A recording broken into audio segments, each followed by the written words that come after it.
Testing 1 2 3 1 2 3. Just want to make sure I've got good sound.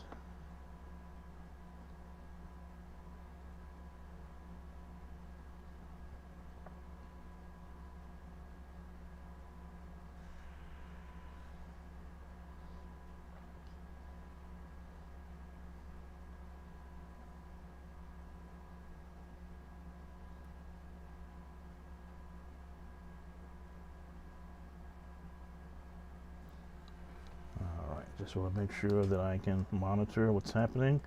Don't want to miss anyone. Just want to make sure that I can monitor what's happening. Don't want. All right, there we go. Okay, so we're set up just to come in and talk some music, or whatever's on your mind. As you can see, I've got things set up here. Sometimes music has a way of loosening up conversation. So if you come in, just feel free to type in and say anything. Make me aware you're here. Make me know that you're here. And where you're from.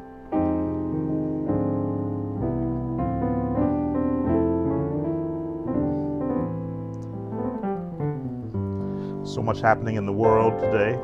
Sometimes musicians need a place where they can come and just chill. Where you're not worried about, what's the latest chord that I have to learn, or what is the 2-5-1 interval with a diminished seventh added to it. Just a place to come,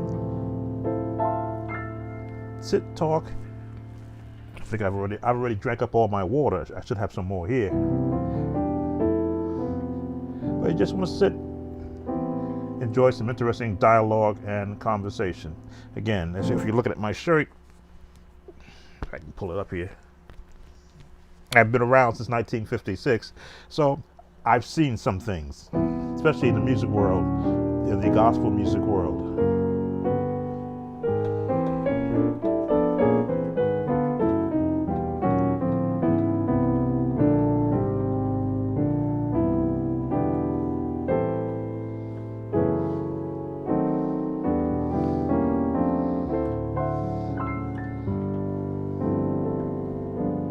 So come on in.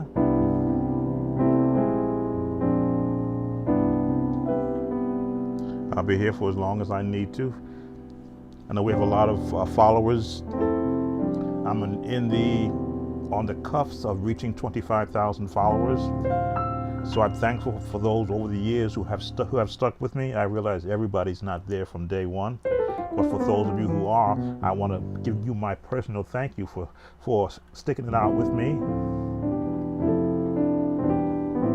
and for sharing the site. But you have already subscribed, so hopefully you've invited some of your friends and family to come and listen. And if they want to learn some of the intricate movements of the traditional gospel sound, it gives me an opportunity to at least give you my take on it.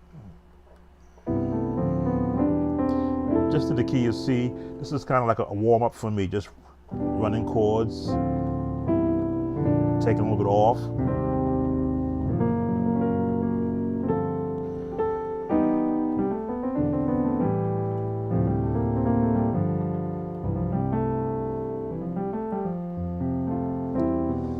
Music has always been my go-to when things are a little tough, long day.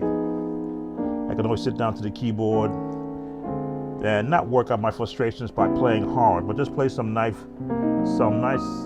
comforting chords and think of melodies in my head. If I want to go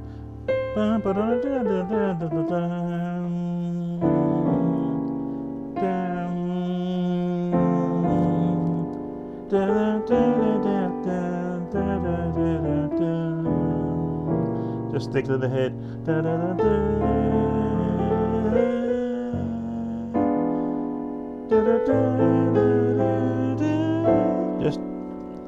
Just some nice chords just to calm down what I might be feeling at that moment. Right now, I'm feeling pretty good, so the music is always going to be light. Not, dramatic, but it's going to have some nice full chords.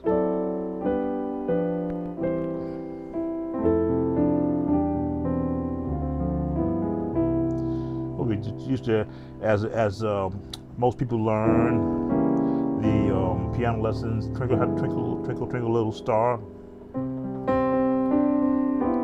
Twinkle, little star. Little jazz change. Now I wonder who you are.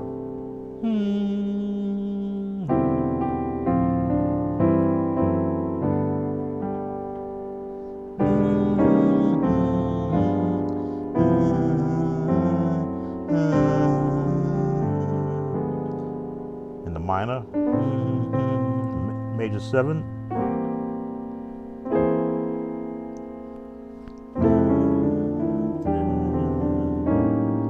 Always put that jazz chord in there.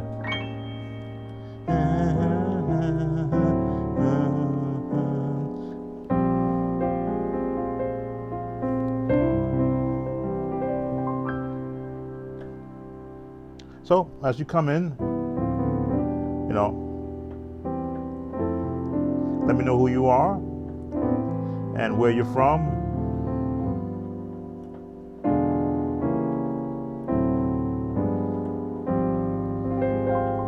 Any questions you might want to have regarding music, gospel music, practice techniques, or you want to talk about the weather where you are.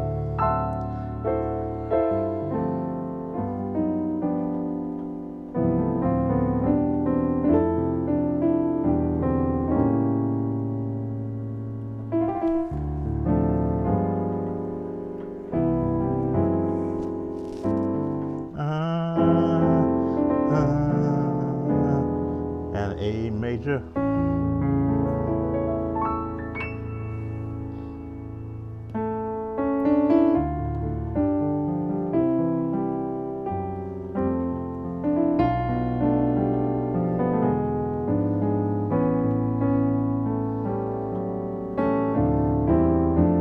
Just running some chords.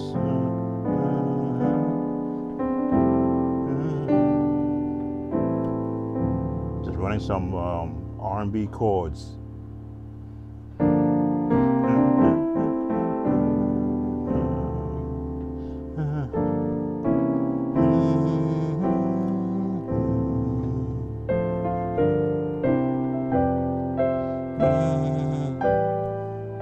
Just stretching it out.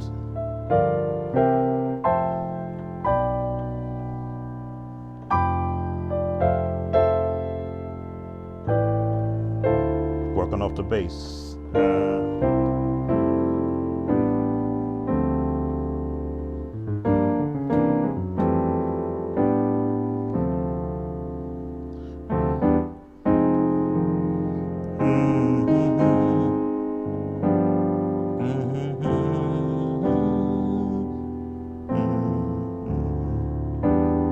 Just running chords.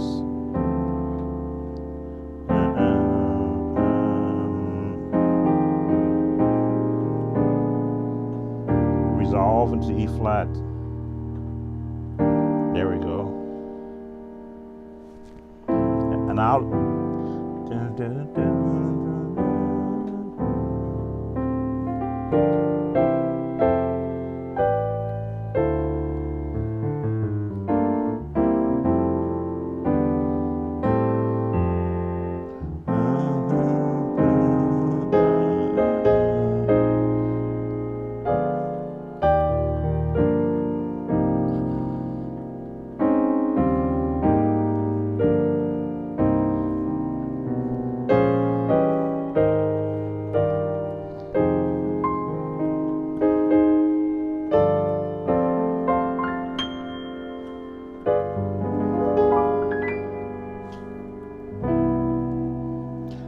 So many things you could do musically if you just let your mind just flow. Looking to see who might come in. We did have one, but they didn't stay long, so I'll be here for another few minutes. Of course, we never know what time it is around the world. I'm in the United States, so I'm on the East Coast. So we're at 6:41 here. It may be early morning for those that follow me from Africa.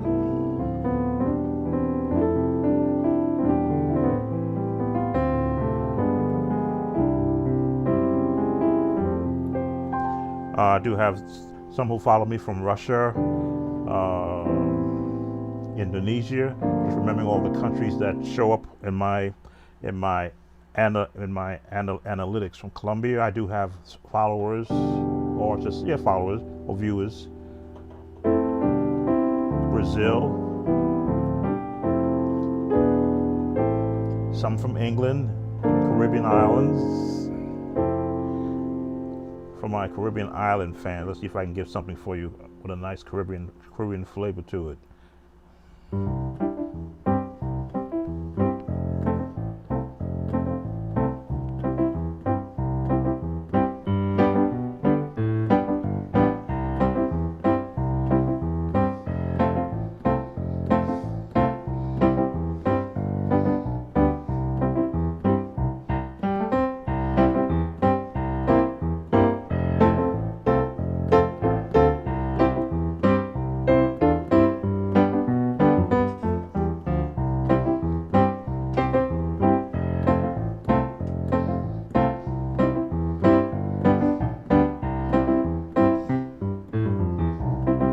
Making this up as I go.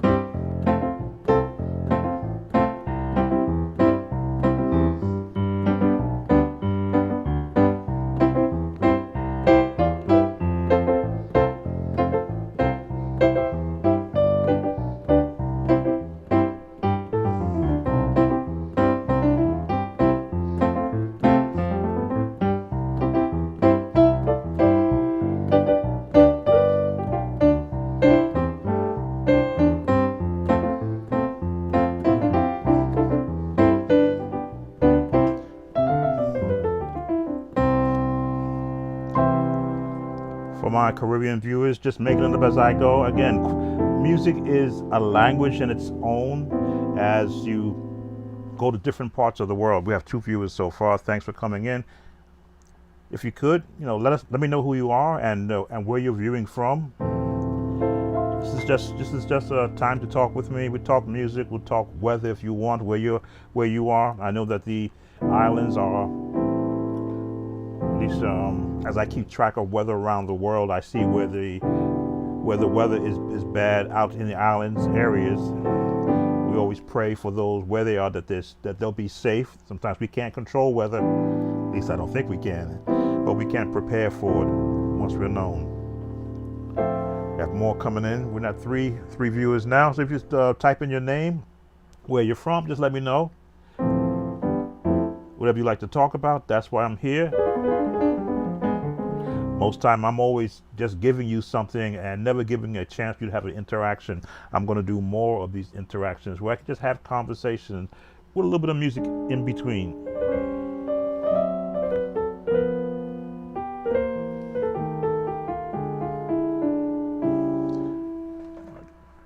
I need to turn on one of my lights over here so that you can see my hands. We try to be professional over here. Come on now.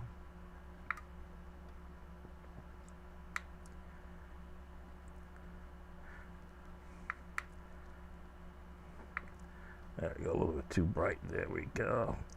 Let's turn this down a bit.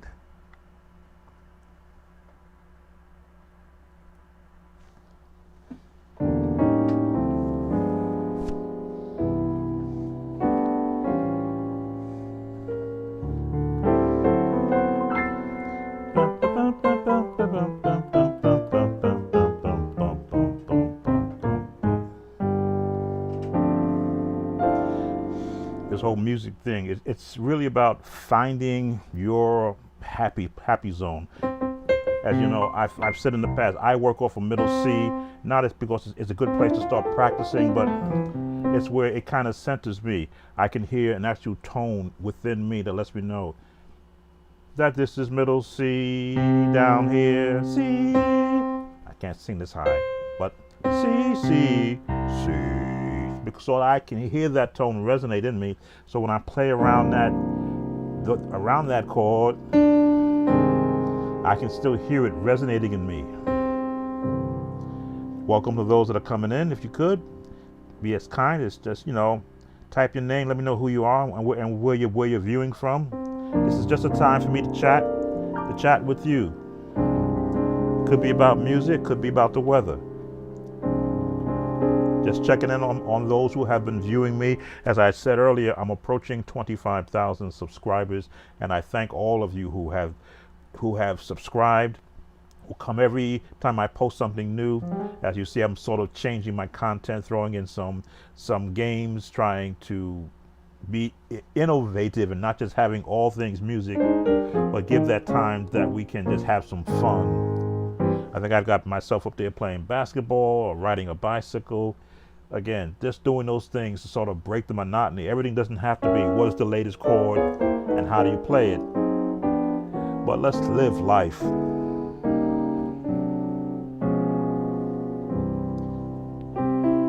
Because music, for me, it is life. It is that thing that I do that if I'm not, right now I'm retired now, but in my 47 years of working, it was what I would come to after having a long, hard day, knowing that I can now release that stress and tension of working in my music. Both jobs were demanding on the mind. I had to be, as an actual technician, I had to look at a product that wasn't working and through the training and experience figure out why, so that the customer can get back to making money.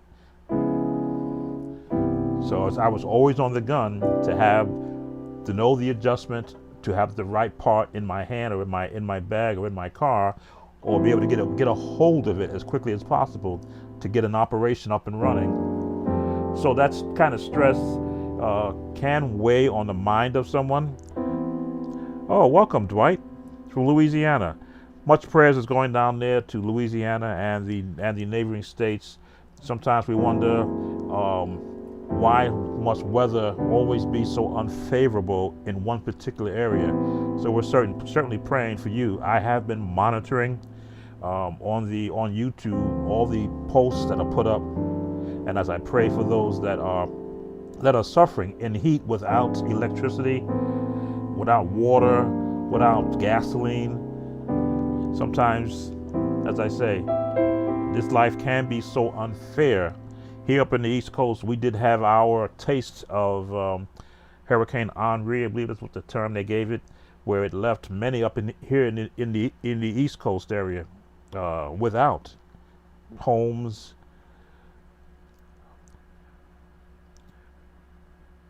Welcome, Joseph. So it's music, I think, has, if you take away any kind of distress, which is unfortunately that you cannot control, music has a way of at least making us feel a little bit better. Thankful that you do,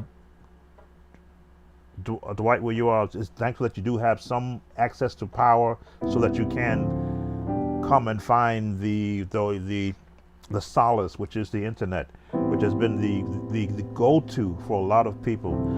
I sometimes look at how many videos that I post, and most times I'm posting just to put something out there that for everybody.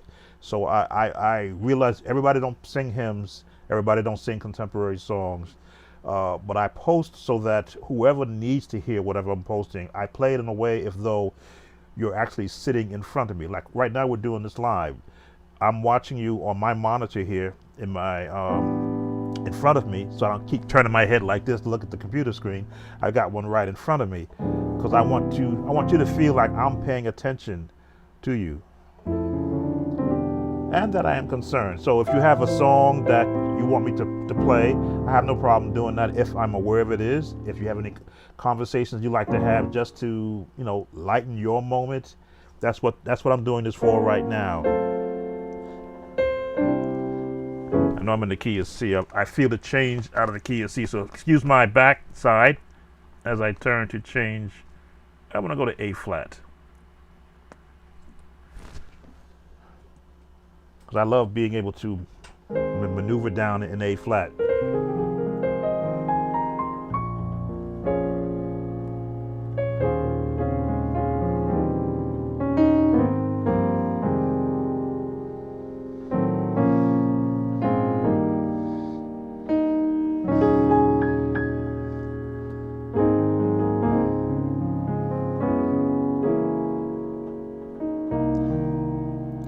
Dwight, you don't know this, but my mom is from Louisiana.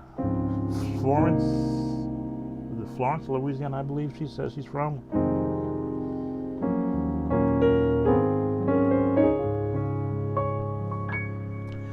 She's from Florence, Louisiana. So I've got some cousins down there in the Louisiana area.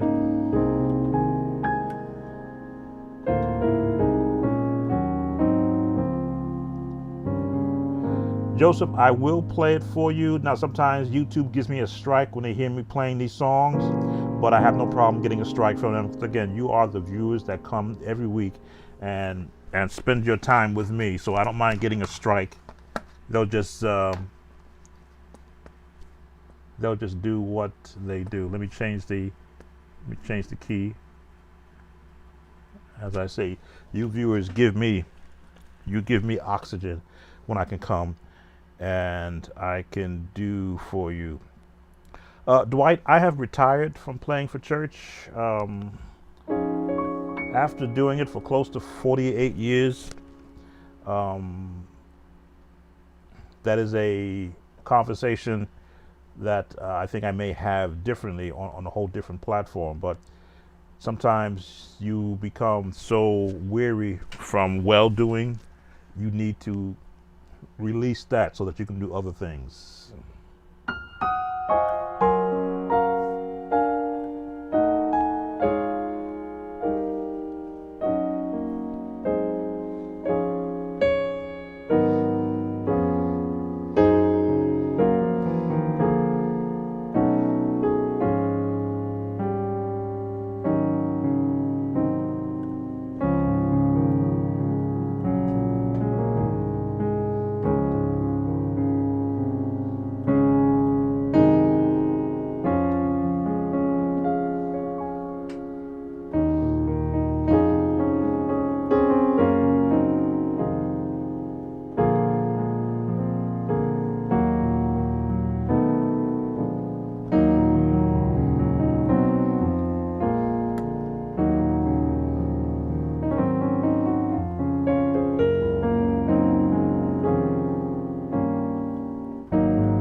started it.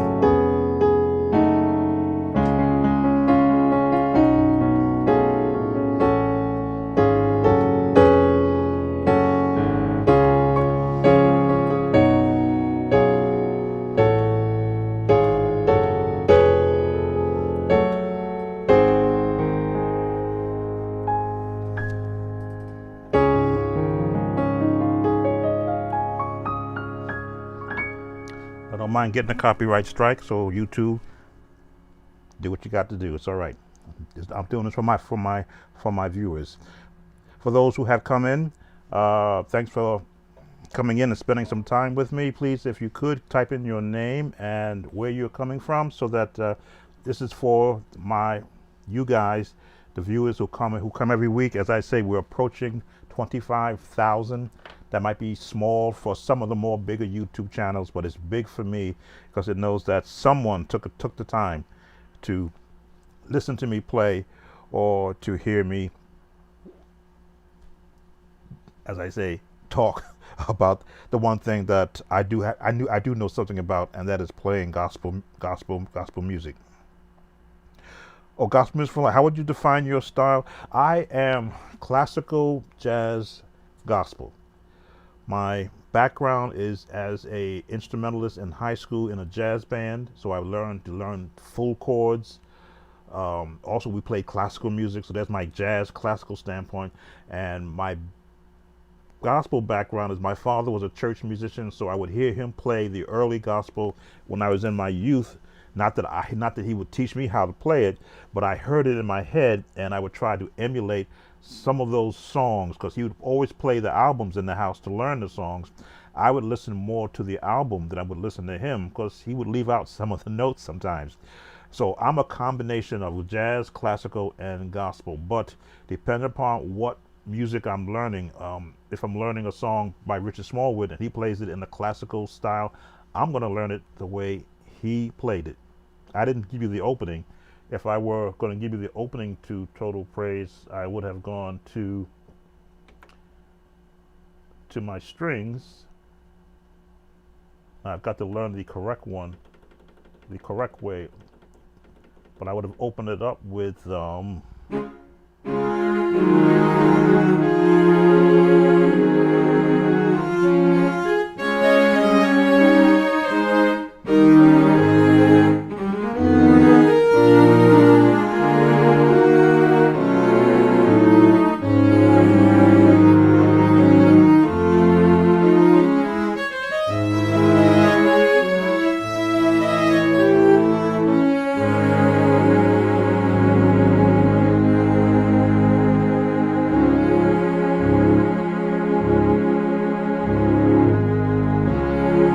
So I love that feel you get from classical music also, how they open up.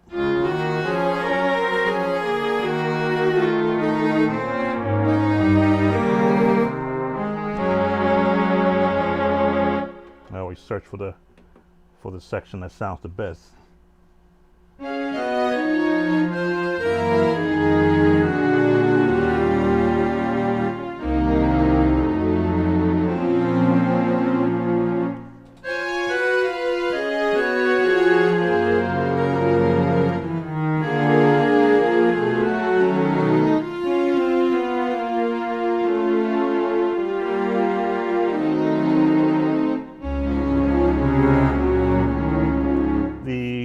Classical gospel.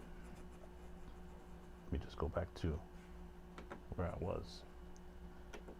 I'm really an organist, as I've said many times. I play piano because that was the instrument that was open in the church. Let me see. Your question is, do you find it difficult to play gospel in other styles like rock, pop? Josh, welcome. Josh, where are you from? We have 11 who are with us. I'd like to know, again, you are my viewers and my subscribers. And I'd like to know where you're calling from, if that's appropriate for you. Do I find it difficult to play gospel in other styles? Like, well, gospel music for life, it depends upon the song. I learn the song.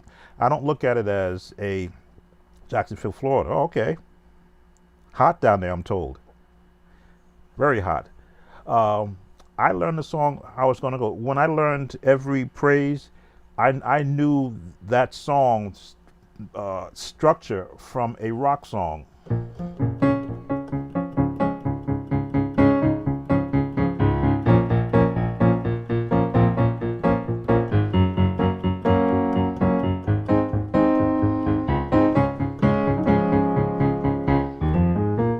I knew that's I knew that's strong song structure was every step I take. The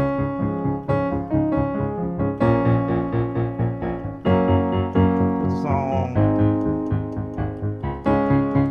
I knew that structure. So when I heard it, Fort Lauderdale, welcome, Load B, welcome. So that structure of the song was like, oh, I know this. I've heard that structure in other song in another song that's not gospel.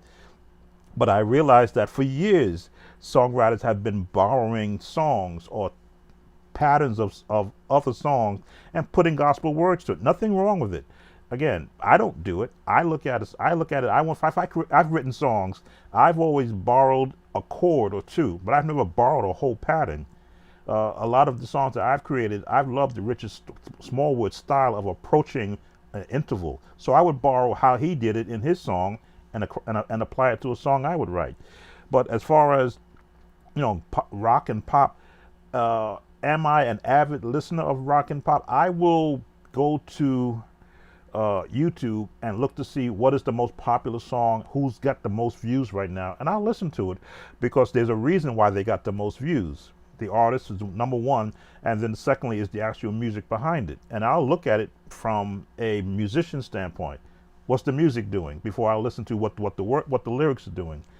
And for those that like the 1, the 6, the 4, and the 5, I get bored. I'm like, okay, that's like giving me sliced bread. Put some butter on it, put some jelly on it, put a little bacon in there, and maybe a little cheese, and toast it for me. As a musician, that's what I want to hear. Who has joined us? Change the styles. I used to have issues with songs that jam like "Go in Jesus' Name," "Never Seen the Righteous." I will go.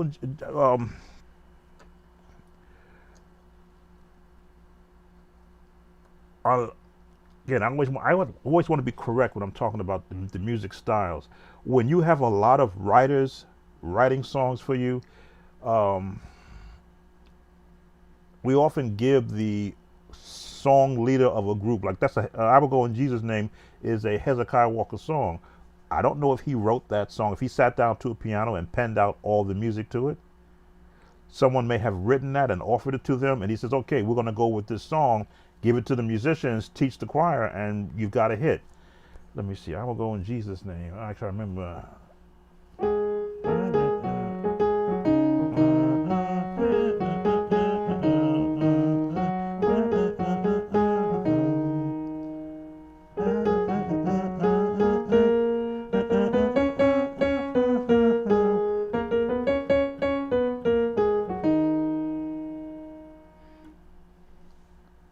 Got it right?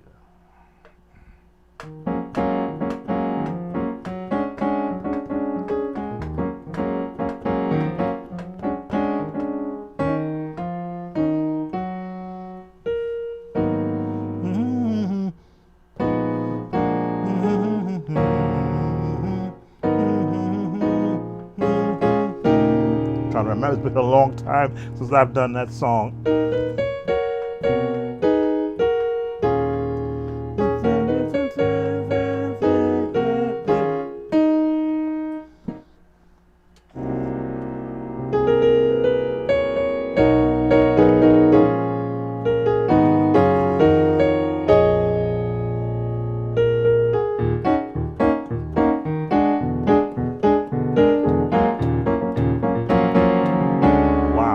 Time.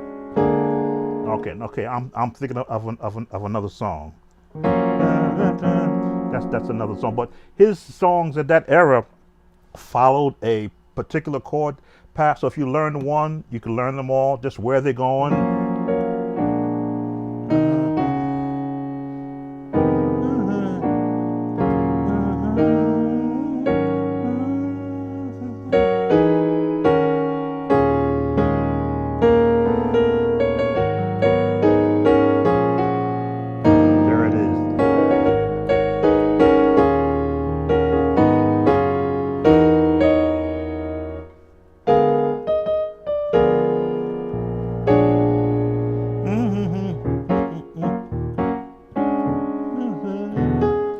once I learned the melody, you saw me play the melody first, because the melody helps me figure out in my head what chords were they assigning to the melody. Then it all began to drop back into place. Oh yeah, they went to here, they went to here, then they went here, then they went to here, and then I will go, in the name.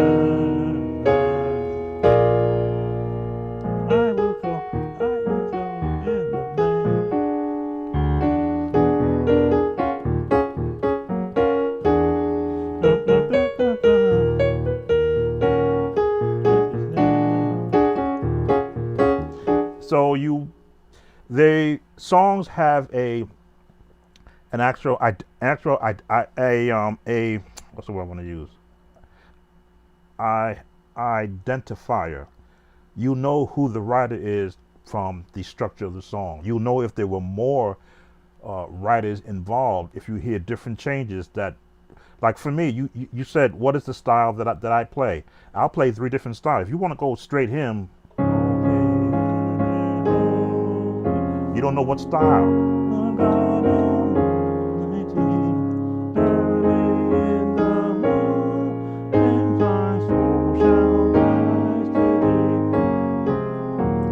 What style is that? That's a little bit more of a gospelized hymn, but I'm in the hymn realm.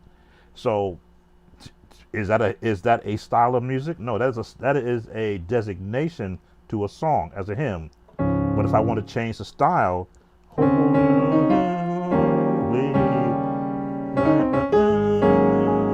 I'm going classical, little gospel.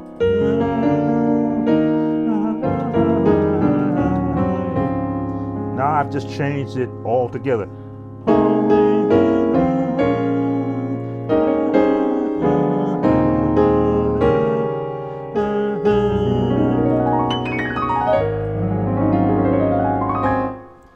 All over the world now. I went traditional hymn, I went classical, I went gospel, I went jazz on the same tune. So I can pick from any genre of music if I wanted to go Caribbean with it.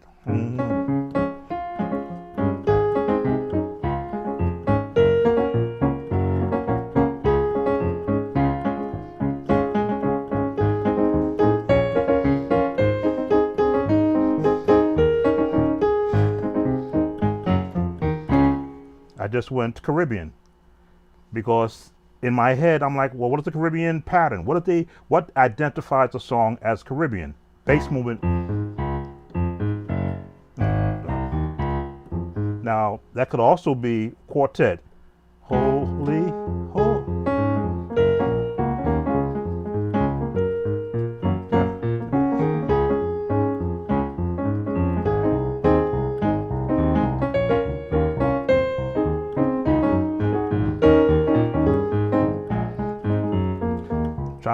I'm trying to do quartet, but the style patterns determine what the song is.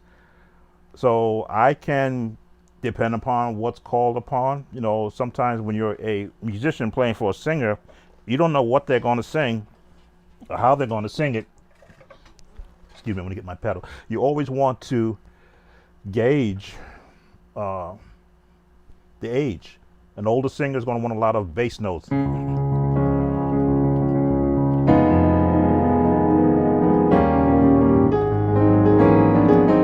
That's what your old Chicago style singer want. They want that bass. That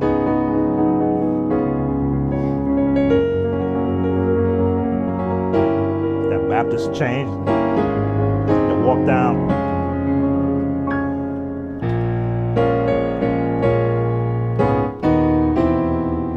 Walk up.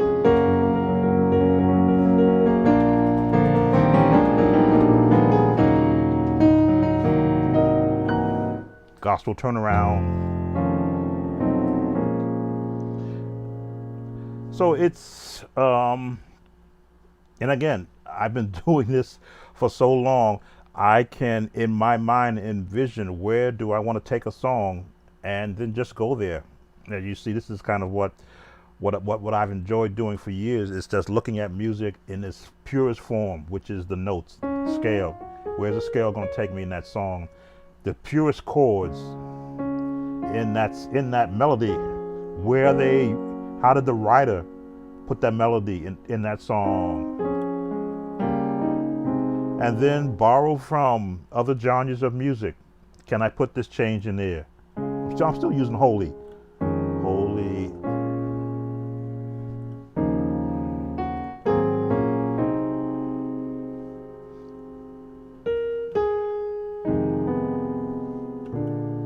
Doesn't fit. It could be, but it's got to resolve.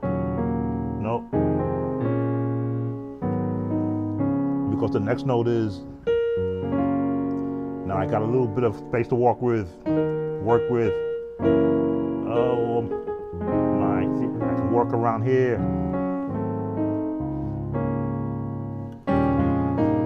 Now the next note. Now, do I go major or do I go minor? Let's go major. Stay major. Sevenths. May as well stay in the seventh family. Then drop it down.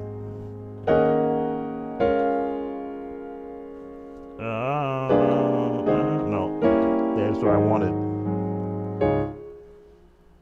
All this happens here first, and then I have to translate it to here, and I can only do that. And you hear musicians, you hear everybody say, when you practice all the time, you have a palette of chords, patterns, runs that you can select at any time you want to. And most times I don't use everything that I have available to me, because melody has to lead out with me.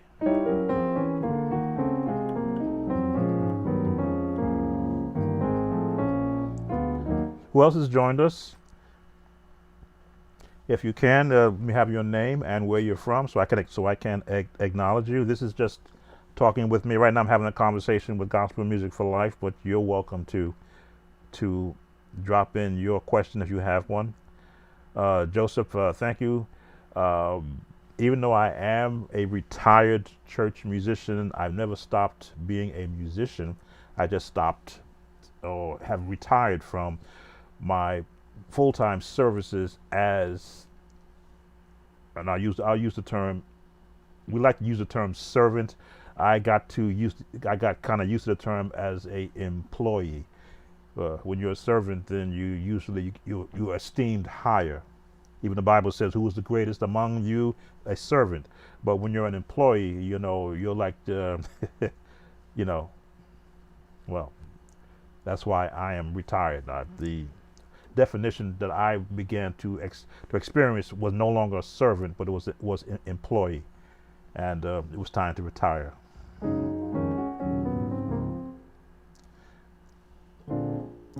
And again, those are the kind of conversations that are maybe a little uncomfortable for some musicians, but I'm not afraid to have them, because experience is a teacher. Just like I can show you how to do this, I can give you the experiences as a servant, going from servant to employee.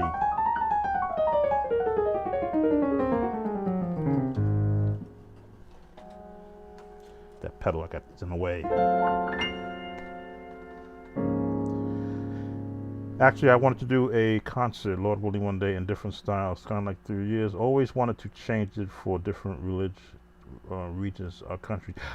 Gospel Music for Life, I would say, just as I have a YouTube page where I've just been playing, I think it's since 2010, if that's the earliest video that I have, and that's when I was able to hook up a camera and record and then upload it up to YouTube. I was just playing just to show out, oh, I can do this song, I can do that song, I can do that song. It wasn't maybe into a year after it where I began to see where other musicians were asking, well, how do you play this? And when I began to change my playing into instruction, it's good that I know how to play all these songs, but it's better if I can get 100 other or 1,000 other musicians also playing that song in their own, within the construct of their own learning. I often have said, I watched Corey Henry, as the tremendous musician he is, at 5 years old playing a Hammond B3. He couldn't reach the foot pedals, but he was playing bass with his left hand and chords with his right hand.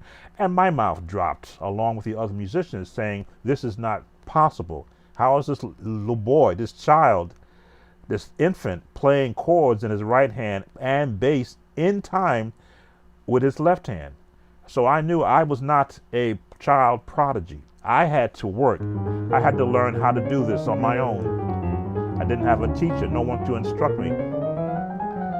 But I know that I wanted to be free enough that if I wanted to be able to do this, I got to sit here and practice and train myself like I'm talking to you, looking at the camera, but I'm still playing chromatic notes and I'm dropping them where they all fall. Missed it there.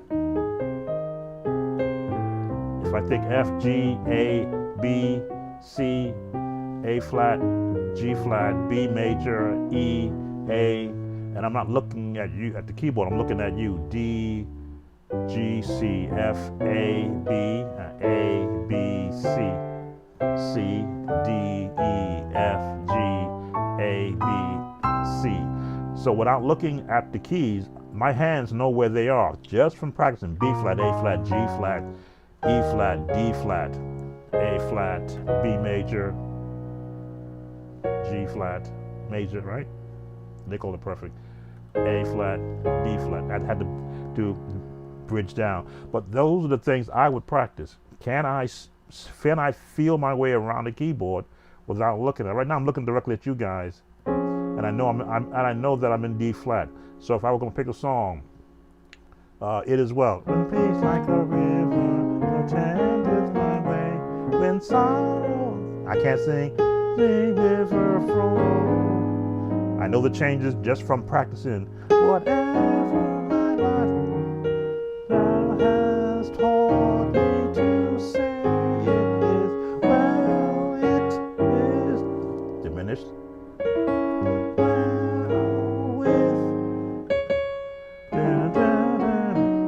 I've done that so many times, I don't have to look at the keyboard. But now if I keep looking at you, I know.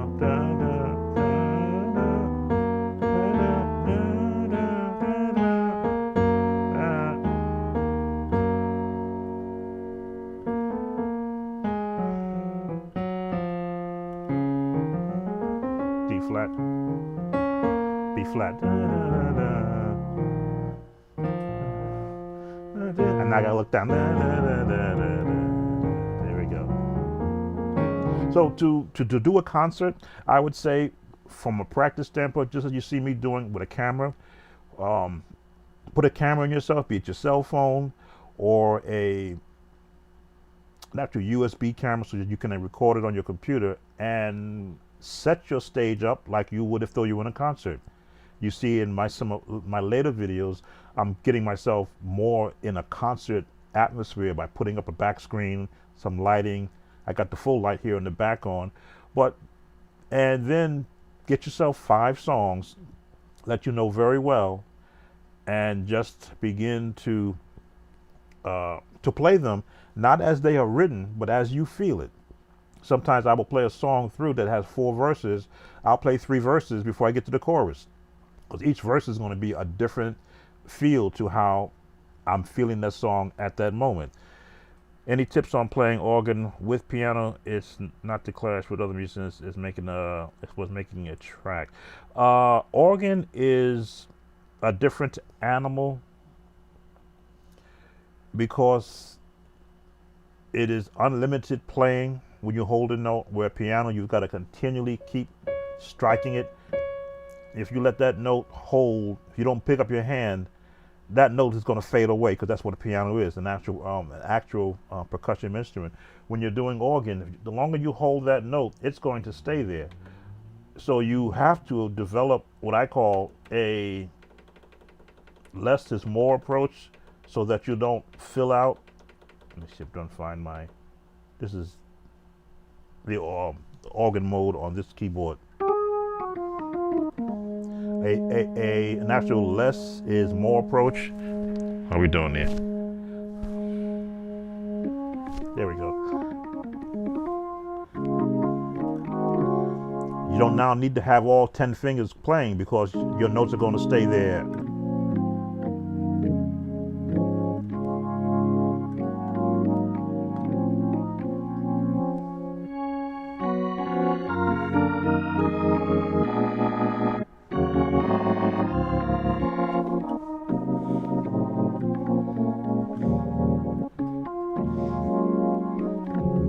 Always remember. As you can see, that chord will stay there as long as my hands are holding that note.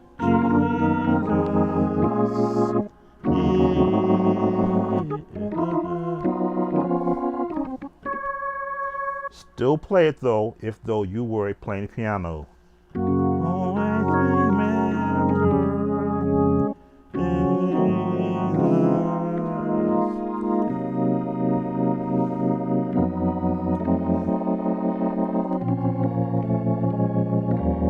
Trying to mimic a bass.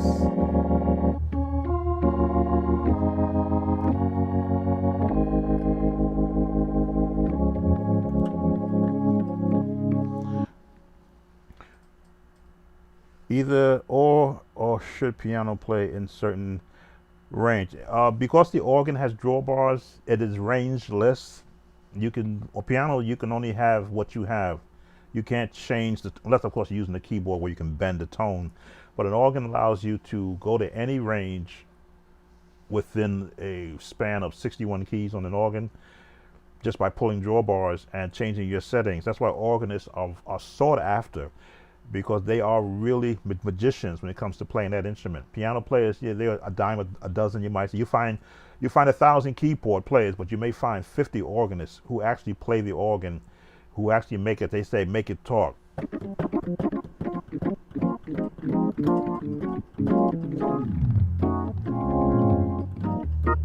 I have said in the past, I'm really an organist. I was raised on a Hammond B3 and a C3 when I was in my training, my self-training on organ. So I learned foot pedal movement, the heel-toe method. My foot pedal can move like, my feet on my foot pedal movement can move just like this. I can move just fast on my feet without breaking any keys. I'm just as light, because this is what I would practice. Just like this, I would practice on my left hand and practice with my feet.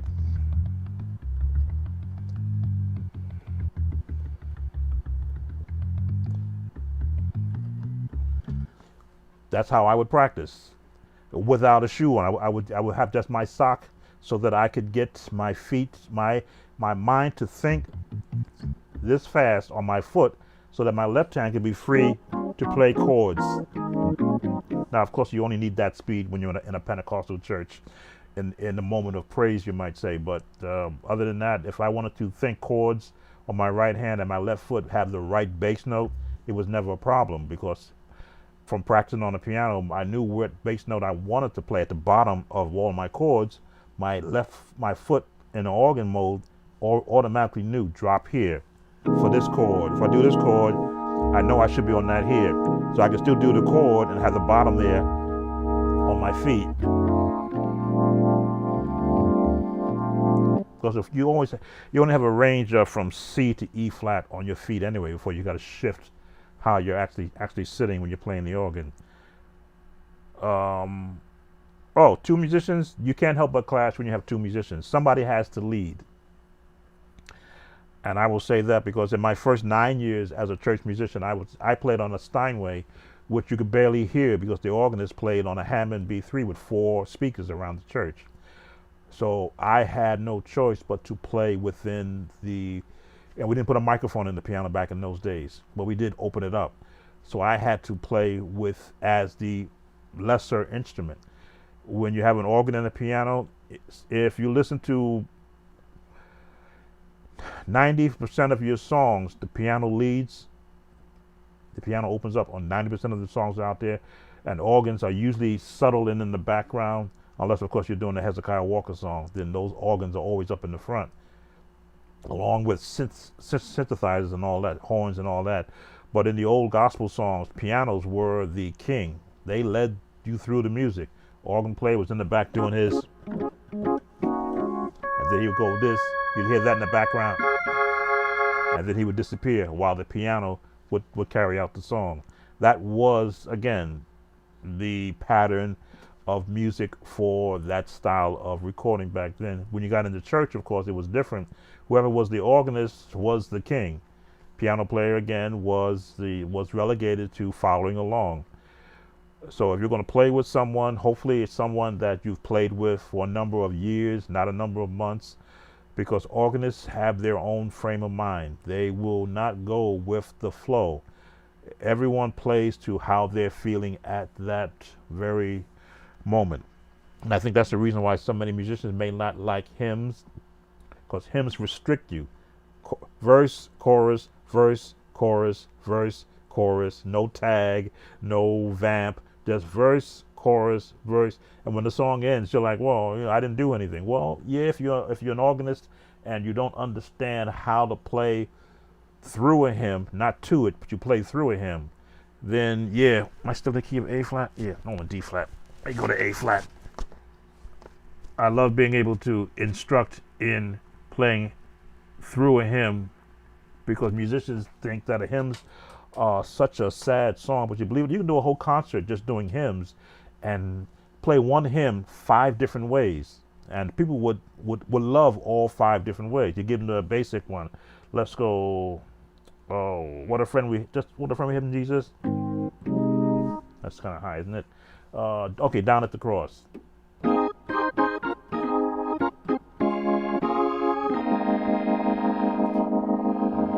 Trying to get a good organ sound.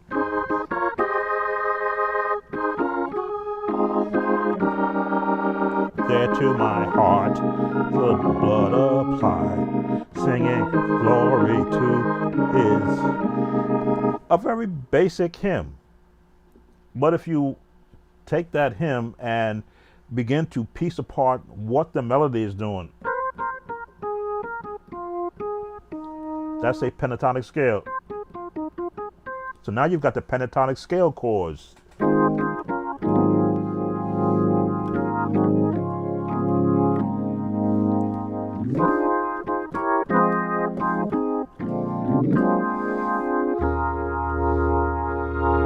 So now I took it from your traditional hymn, added the pentatonic scale chords to it to make it jazzy.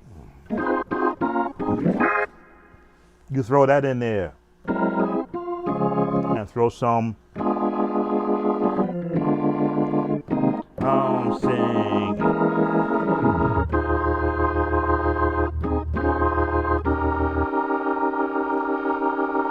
And drop that down.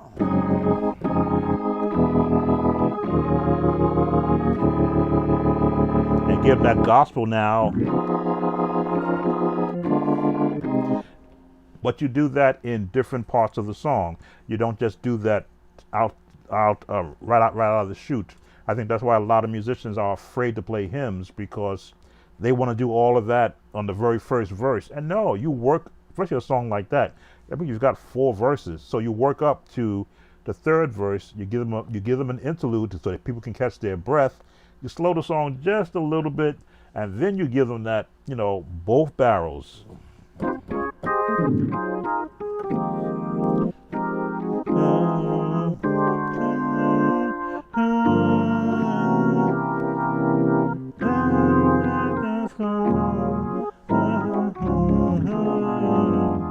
Now you can go all out.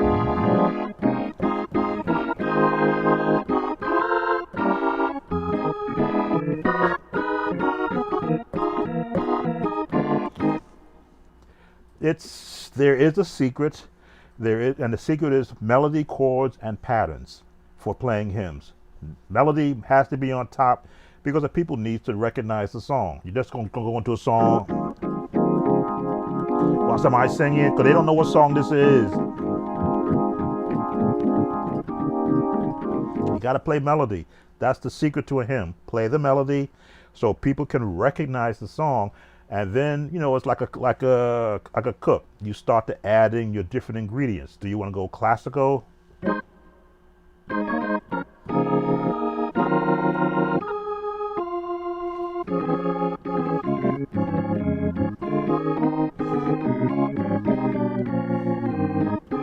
Or you want to go straight jazz?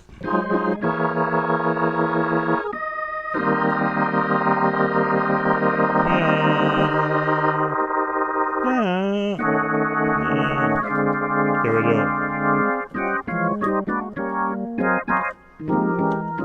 And I'm just, again, making it up as I go. When I think of what genre that I want to go to, I got to think of what chords are used in that genre of music, again, being favorable to wherever the actual melody is going. And go back to him, singing glory to his name, and bring it a nice cadence.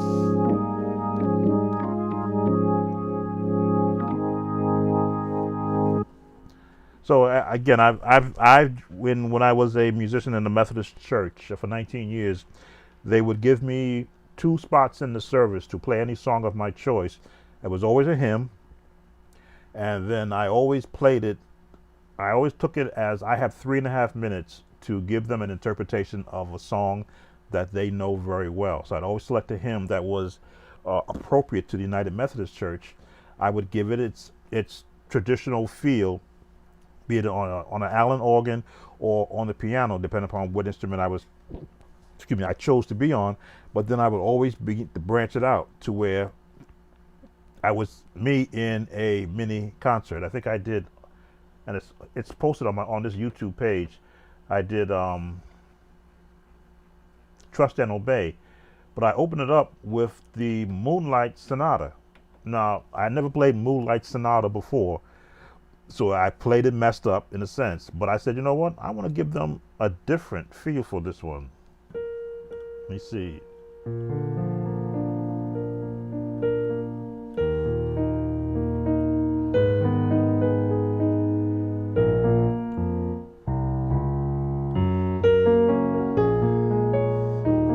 No, there it is.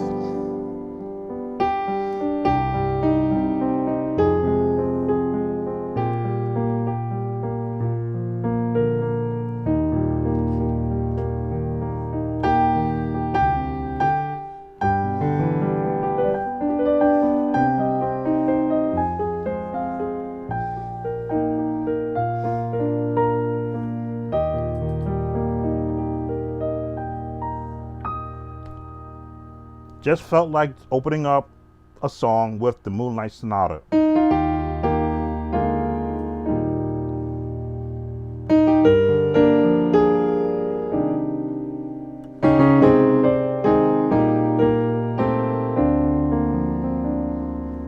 And I was playing as I was feeling it.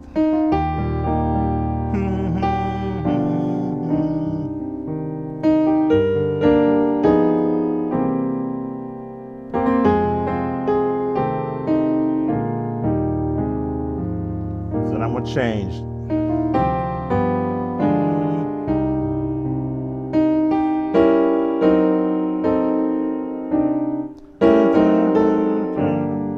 Who does those changes in a hymn? But at the time that I was playing it, I'd practiced the changes at home first to go, gee, what does it sound like here? And then when I sat down to play it at the church, I locked myself into what I did in my practice. I hadn't played that song really since the YouTube video that I posted. So I had to remember, how did I work myself into that change?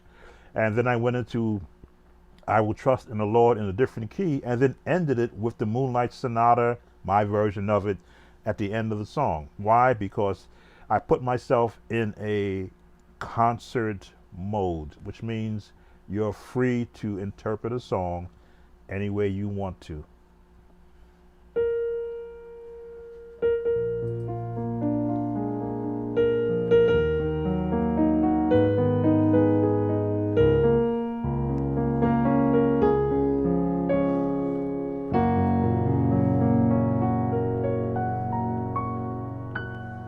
That's how I ended the song.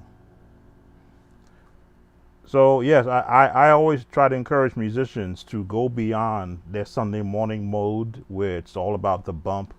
Somebody singing a praise song and then you bump after that. A preacher preaches, you preacher chorus behind him, and then you bump after that and you say, well, we had a great service. I'm saying you got to look beyond. Don't leave out 99.9% of the music that you could possibly learn and then interpret for yourself. Let the listener be the one to decide whether or not, oh, I liked it or I didn't like it. Always loved criticism, but I wanted to hear from a person who was music minded, not someone who didn't like the fact that they didn't know the song or didn't understand what I was doing. A musician always can understand what another musician is doing, and he won't criticize him. He will critique him. There's a difference. Same word, but you got to understand what you add to the end of it. There's criticize and then there's critique. Critique says, okay, you were here. Why did you play that chord? Did you misplace your finger? Did you mean to be here? Maybe you played this chord, because a musician would have heard the wrong note there. He would have said, that note would have fit with this chord. There it don't fit unless you were gone.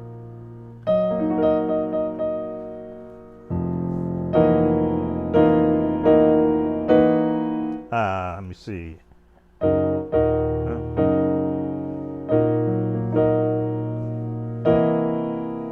With the change, I'm hearing the change in my head for that change, for that chord.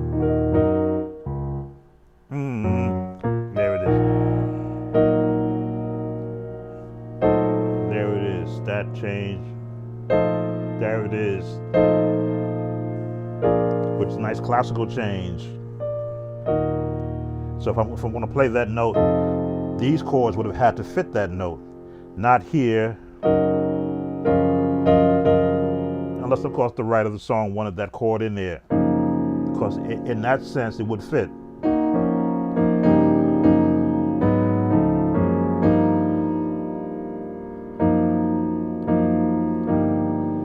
Depending upon what song you're writing.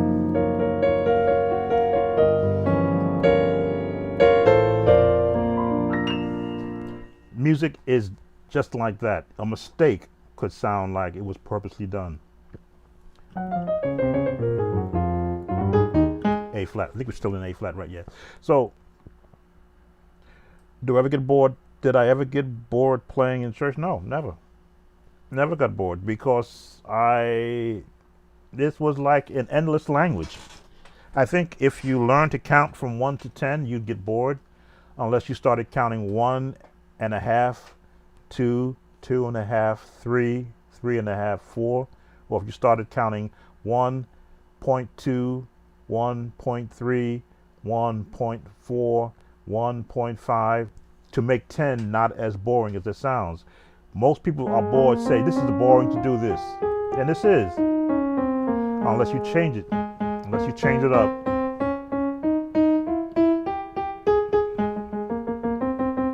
Now it's not that boring.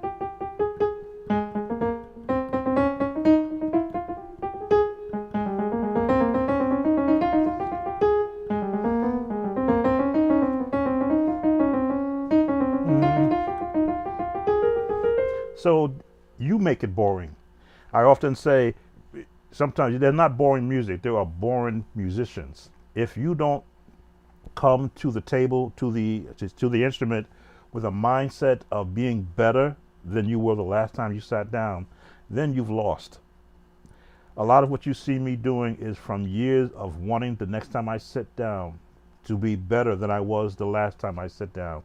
If you look at the majority of my videos, you will see how the music styles that I'm playing evolve. Some chords still fit, but you hear I'll throw a different wrinkle in if I played the same song twice. There are some songs on my YouTube videos that even when I look back on them, I go, how did I pull that off? How did I hear that? That's the note that should have been there. I didn't even know I even hit it. But in my head, the fingering knew where to go, where I might go do a chord like this, and I might miss a note. But if it's not there, I can hear that C is not there. I know that's the chord I want to hear. I want to hear that note. I hear every note I play, and I hear every note I don't play. There are some songs you see me do this, and you see me get to this portion, and at the as soon as I get there, I don't finish it off because in my head I'm like, I don't want to play that note now. On the way there, I go, and I'll stop because I said I don't want to do that now. Then I go back to where I was, but I'll finish it off the next time around. For those that are watching, I hope you think I'm just having a conversation with Just Gospel Music for Life. Everyone has an opportunity to have a conversation with me. I think I've been on now. How long have I been on? An hour and 12 minutes. So I didn't want it to really keep this going too long, but I've been aware that many a times I don't have conversations with those who have been viewing me. And I'd like to thank all of you who have contributed to my subscribership. You've got me coming close to 25,000. I said I watch other streamers who have well beyond me, but you're my viewers. Those are their viewers. And I appreciate you spending some time with me. So feel free to ask a question or comment about anything you want to talk about so that you don't think it's just me and you're interfering in the conversation between myself and Gospel Music for Life. I record myself every Sunday so I can listen back to where I can improve or if I hear more. I would on every Sunday morning, I'm going to say probably starting in 2010, when the iPhones come out. I guess my iPhone 5, when I got the iPhone 5, I would do my Sunday morning practice, and then I would end my last song, I would record it. And if you do a search on my YouTube channel for my Sunday morning practice, that's the last song I would play. I'd always end up with a hymn, and that would be when I was warmed up. Now, I'm the musician who would arrive at church an hour and a half to 2 hours before service, set up the microphones, make sure that there's no whistling out of all the mics, set the microphone to the piano, move the piano in the position to play for the choir, and then I would go to practice. And just as you see me do scales like this, that's what I would do. I'd warm up, and then before anybody came into the church, usually it was me because I had a key to get in, so I would settle in on what song I wanted to be my warm-up song. And then I did it in one take. It wasn't like, oh, if I made a mistake, I would redo it. No, I did it in one take because I was already warmed up. I had gotten myself, they say spiritually minded. No, I like to call it, I was mental minded.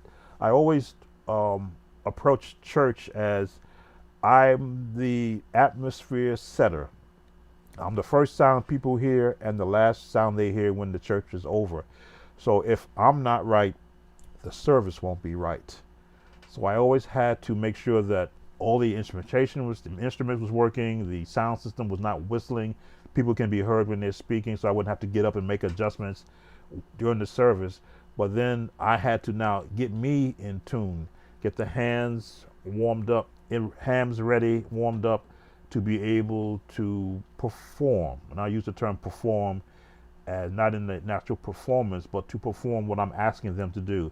If I'm asking them to play soft, play soft. If I'm asking them to play loud, play loud. If I want it short, soft, short, in syncopation, that's what I have to be able to get.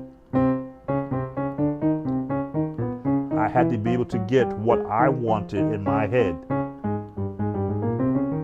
which means I had to be right. My mind had to be as calm and as collective as, I use one of those guitar finger exercises to warm up now. Okay, not a problem. Anything that's going to help get you warmed up. So that was my approach, and that to my last day as a church musician, that was what I would do. Just run them, and whatever key that I wound up practicing, that was the song that I played. Well, I think I have a lot of favorites that I did. I would do more once or twice, but I would do God Is. That's one of my favorite songs. Hymns would be Jesus Is All the World, to me, is one of my favorite songs. I've done out of the hymns, Again Comes Thou Fountain, What a friend we have in Jesus, I am thine, O Lord. So a lot of the songs you hear me play on my channel were the songs I would do in my warm-up session on a Sunday morning. And because there's no one there but me, I would play if though there were a full packed church, actually anxiously awaiting to hear the piano sound. So when I played the piano, it wasn't to sit there and bang out indiscriminate notes. Every note had to have a purpose. If I'm doing I am thine, O Lord, I would have an opening.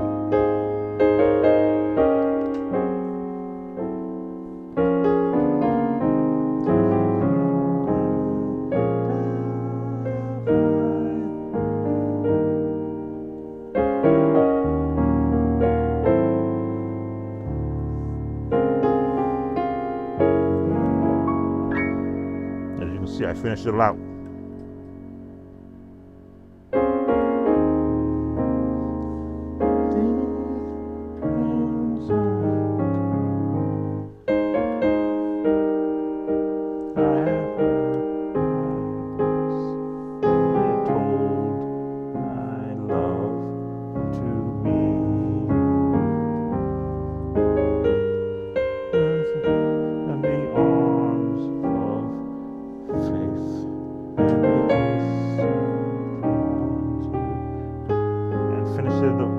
And bass, draw me. What chord I wanted to use?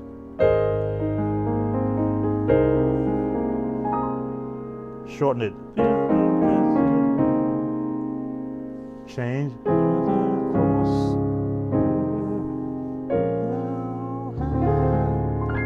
Roll it out. I missed a note there. You didn't hear it, but I did.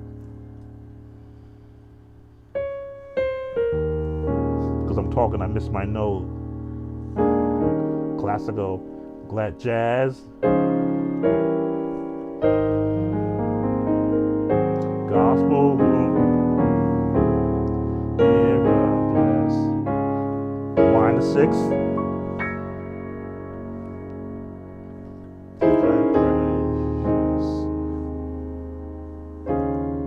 A nice full jazz chord. Cadence. So I'm thinking chords, chord phrasing, chord names. You hear me calling out chord names because that's what I'm thinking in my head when I want a minor 6. Minor 6, right? D minor 6. When I say minor 6, because I know what a minor 6 chord looks like, what it sounds like. This way I'm not doing a diminished, right? But I want a minor 6, because I could do that also, but at that time, this is what I want to hear.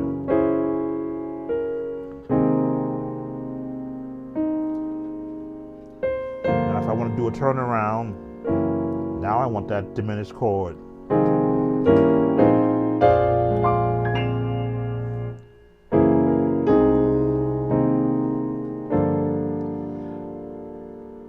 Troy? How did you get better? Is it song by song, foundation melodies, or chord sequences and melodies? Troy, first of all, thank you for coming in and for asking your question. It's every song I have ever heard in my entire life and tried to learn on the piano. So if it was a commercial jingle, I used to do the Oscar Mayer song.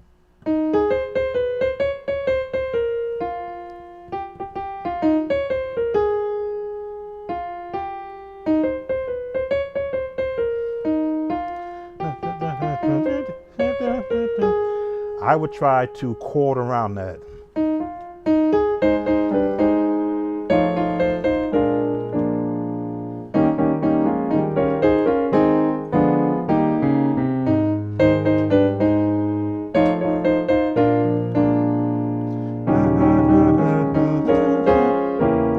When McDonald's came out with their tune, you're the one.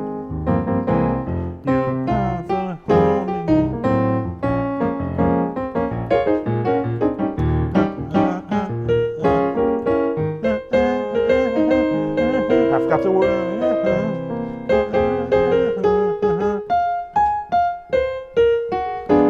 At McDonald's, learned that McDonald's jingle because it sounded like a gospel song. All those changes that they had in it. So because I've played those changes in gospel songs, when I heard them do that jingle, this is going, goodness, back into the late 70s, I think. I said, oh, I know this. I can play this. Look at those chords. Those are the same gospel chords that's in a Walter Hawkins song.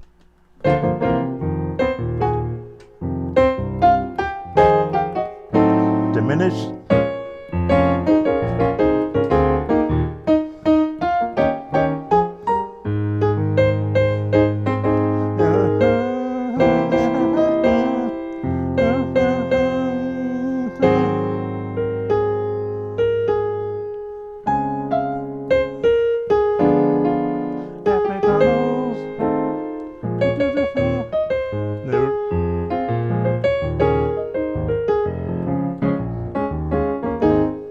So no matter what it was, if it was the, I'm probably gonna get in trouble. I'm already in trouble with YouTube on some songs that I've played, but that's okay. I'm doing this for you guys. Any song that you can absorb and retain the pattern, the melody, the pattern, and the chords in that begins to just weigh on in your musical store box. I can just recall why I played a certain song at a certain time, and then recall the opening, the intro, I should say, what the piano guy was doing, what the organist guy was doing, what the bass was doing, what any synth was doing, what the choir was doing. All that is stored in my memory bank of melodies, chords, patterns, who does what, when. Now, I can't play, again, organ and piano at the same time, but I can borrow from what that chord change was in that song and then pull that out and then add that to any song I'm playing. It's like you don't play every note at the same time. You decipher and decide how many notes that do you want to play.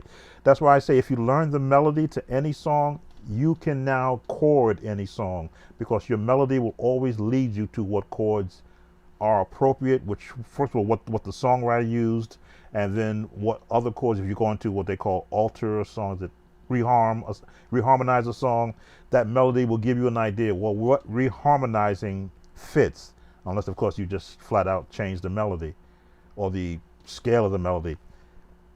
But getting better was nothing but practicing. And again, I'm 65 years old plus, and I still love to sit here and do this.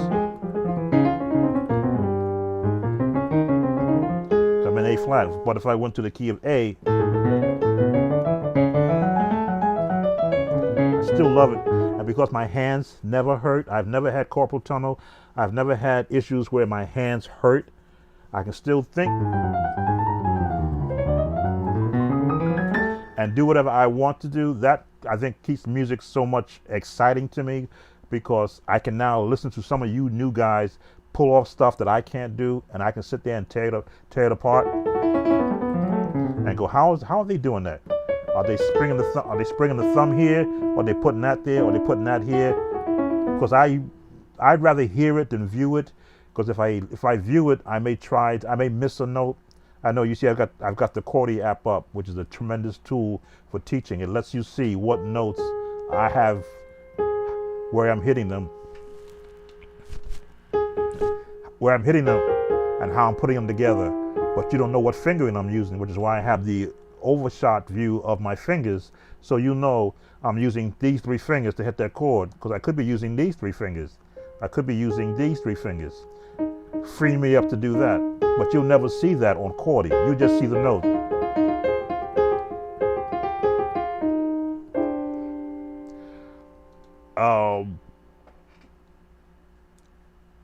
Which is why I've always stressed that. Oh, welcome, Dustin.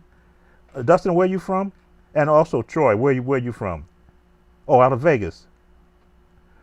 Oh, thank you very much. Thank you for being one of my viewers. Thank you for being one of my subscribers. I do this for every musician out there like me who came up where another musician would hide his chords from you. They stop playing, they change keys, they turn away just because you asked a question like, how do you do that? Los Angeles. Praying for you guys out there with your state, with all of those fires. I know I've watched um, as a avid observer of what's happening in this world today. I've been a follower of, unfortunately, of the wildfires you guys had out there in the California area. And when the season starts, I think now you're in the bad part of the windy season now, during around September. And I often wonder how much land is left. But you got a big state. Praying that the air quality doesn't get too bad for you guys. I know you guys look for your weather to come from Asia, across the waters. That's where your weather comes from. And from, of course, the winds come from the northwest, from those guys up there in Seattle. I guess they're a little pissed off because you got better weather down there. But praying that you guys can get through this season, and everyone that has lost something can begin to rebuild when things are safe. I think that's where we are in this world today. Where is it safe? Everyone's going to be looking for a safe place to rebuild and to recover and to live, go back to just living. That's why music is so timeless in its essence. You can listen to music from 50 years ago and still be encouraged. Which is why I always stress, if you're going to play a hymn, play it like it was written first before you want to change it, or before you call it dull, boring, unimaginative. Nobody sings those songs anymore. They don't sing it anymore because musicians stop playing it in a way that you want to sing it. Most of the songs you've seen me play on my YouTube channel, you can pull out a hymn book and sing right along with it. It doesn't run. It gives you an interlude, a chance to breathe when you're singing the song. Unless I do it, of course, as a solo, then it kind of goes into how I feel that time I'm playing it. But music it is an art form. If you watched my last video that I posted, you see that I upgraded to an iPad, M1 iPad. I wanted to replace how old is it? It's a 9-year-old iPad. The sound stopped playing out of it. And I said, you know what? I want to get myself the M1 iPad because I want to be ahead of the cutting edge versus behind, like I've always been, buying something within my price range. I went outside of my price range because I said, you know what? I want to get ahead of this and start doing some things I've never done. So you saw me in my attempt to draw. That was sloppily done, but it was purposely done to let you see that I'm going to be doing more than just playing music. I'm also going to use it as a remote for my Pro Tools, but I'm also going to see if I can learn to draw. When I was a youngster, they used to give us these weekly reader books, and they would say, try to draw a picture of this. And I was pretty good back when I was 8 or 9 years old, and then I, of course, left that as I got older. I said, gee, I wonder if I can get back that time again where I can actually let my mind figure out how to draw, and is my hand still steady? So as you saw me mix up, and I'm sort of digressing from what I was saying, when you saw me change some of I was trying to do a drawing of this keyboard you see me on right now. When you saw me mess it up, I said, gee, that's my hand. I said, you know what, I'm supposed to be a lot steadier then. Let me go back and erase that, come back and be steadier. If I was really to take my time, I could probably draw this keyboard with all of its intricacies, and I may just do that. And then post that and put some music behind it, just as you heard me do. Something different to make life, to help settle what's happening around me. Sometimes you can get so caught up in the pandemic and in the hurricanes and tornadoes and floods and what's happening with our government and local government, state government, federal government. You can watch so much TV until you say, why am I getting so worried about that? Let me just go back to my keyboard, to where the music don't lie. Music tells me the truth if I just play it correctly. And if I want to change something, that's what it's going to be, what I want it to be.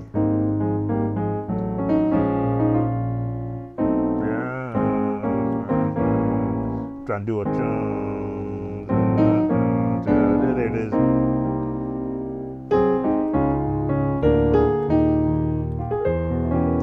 I'm going chromatic on my left hand and putting chords that are appropriate with it.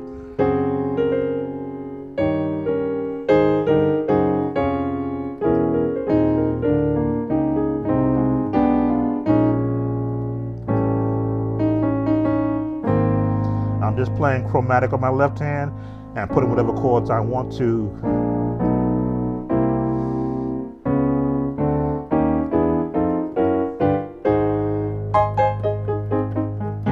And that's how I keep music from being boring. I let my mind say, what do I want to do? What haven't I done? What have I done in the past that I can do differently? What if I put this note there instead of that note? What does it sound like? What if I skip a note? What if I skip a phrasing? What if I go from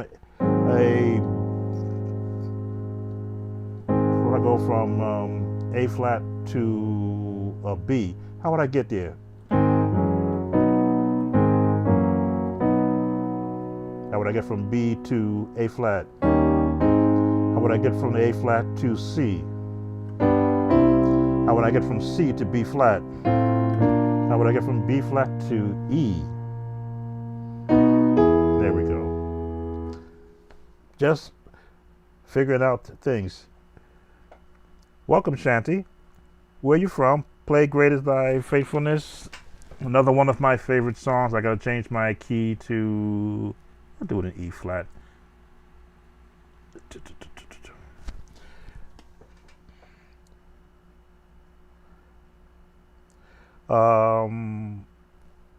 Great is Thy Faithfulness is it's a calming song because you're looking to give adoration and praise to a power higher than you. So a lot of people play it to get to the last part of the song, when really the verses are the most important part of the song.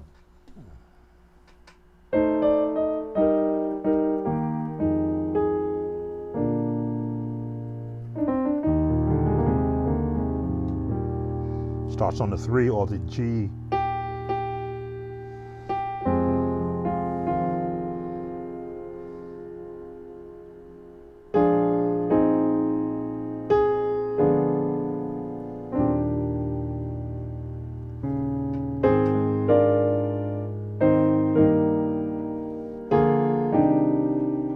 F.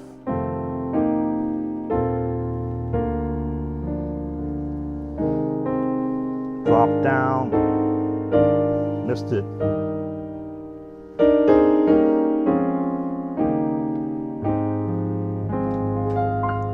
Roll, or the arpeggio.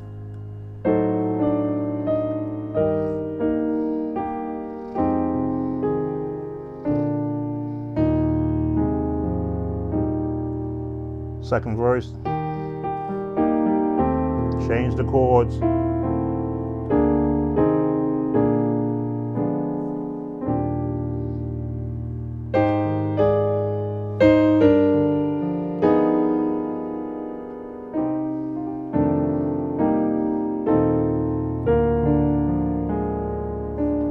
Now I got my drop down right. I caught the right bass.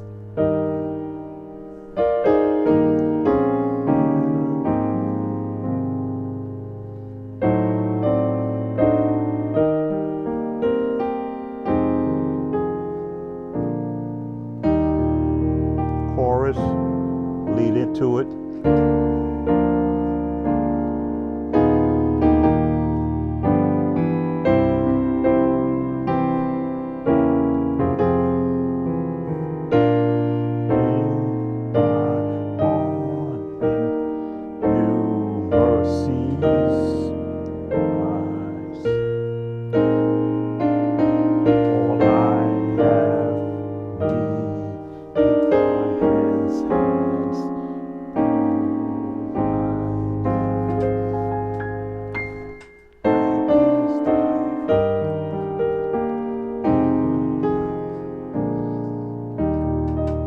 Last verse only has 3 verses.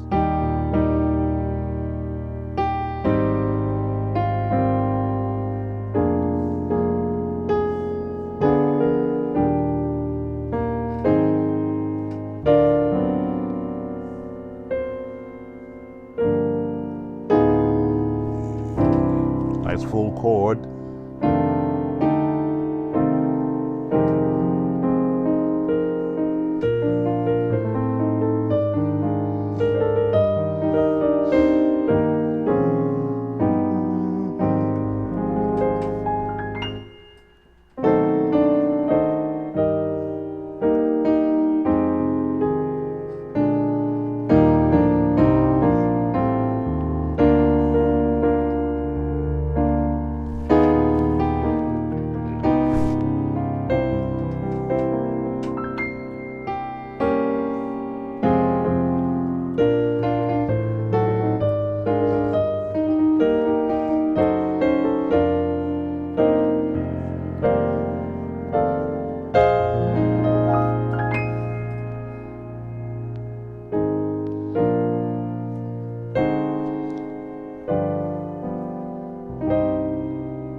Missing a note.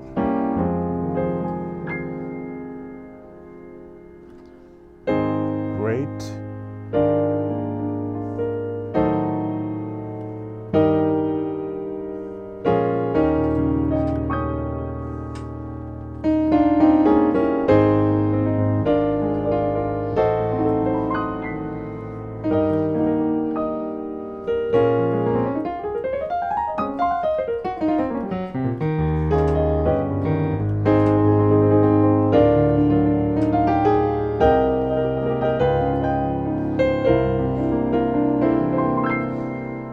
Don't have that note.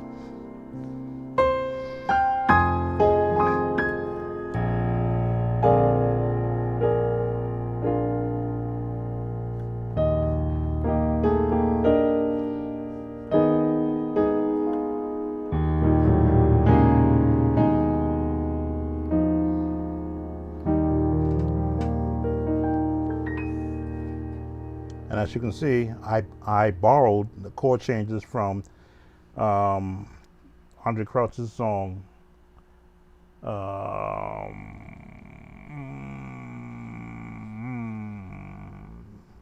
What's the title of that song?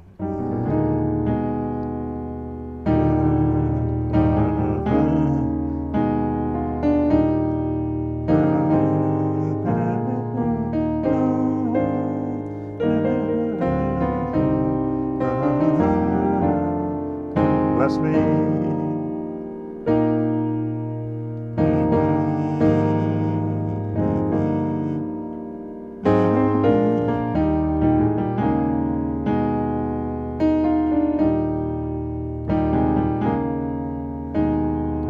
So yes, am a proponent of borrowing chord phrasing patterns from another song and applying it somewhere else because it will fit depending upon the mood of the song that you want to get.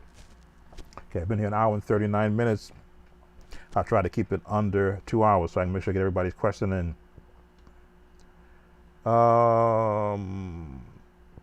Shanty, I got Justin Troy, gospel music for you, my gospel music for life. Just want to recognize those who have been participants. Load B from Fort Lauderdale, Josh Love from Jacksonville, Dwight Rixner, Joseph, I'm going to try to get your name correctly, Mukoko. Make sure I get that correctly. Thank you all for coming in and allow me to spend some time and talk to you. As you can see, we're at 24,900 subscribers. I believe we're at 24,900, and the last count was in the 50s. So I'd love to see 25,000 before the end of the year, and that's okay if we don't make it. It just means I got a little more work to do in spreading, making myself known out there to those to come. And not only am I just playing music, but I'm also trying to give you that which was given to me from practice and inspiration. Every song I learn is inspiring to me because I'm learning from someone who created a song that was placed on an album or placed in the airways. Yes, Troy, my left hand is the result of constant practice. I would hear a lot of other musicians play and their left hand could walk all over a organ or over the piano, and I did not know how to change from playing bass in my left hand to putting chords there. So when you see me play a chord here, I'd have to be able to play the same chord here.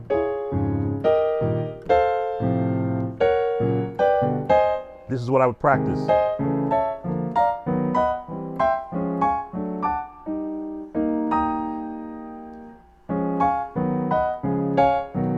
Now I'm thinking left hand, whatever the left hand does, the right hand is following.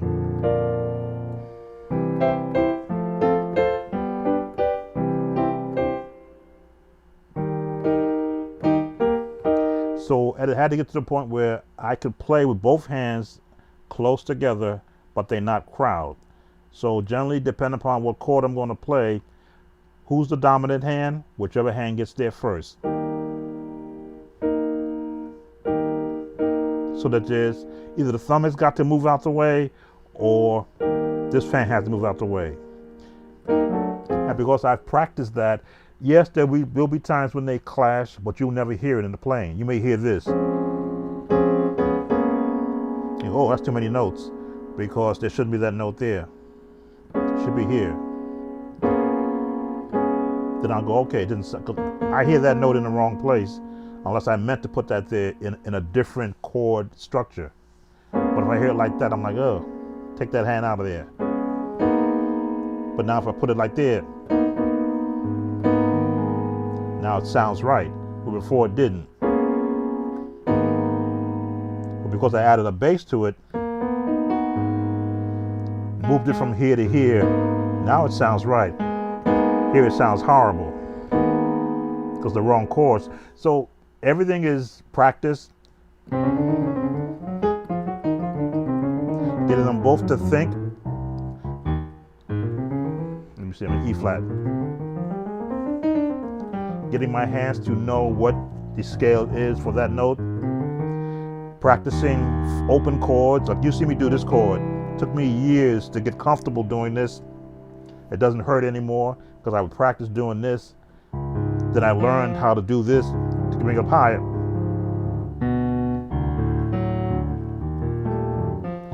But that's the only place where it feels comfortable. So when I do that chord, it's like, it feels real good because there's no stress, no tension anywhere.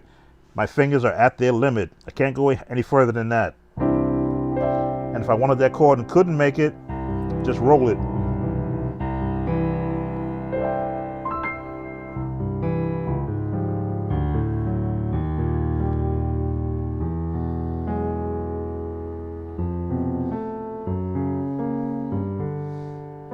Very rarely am I doing this chord up here.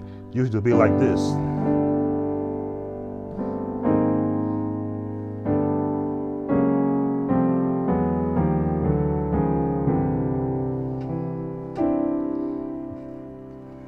Music Mood by Vette. My hand's too short.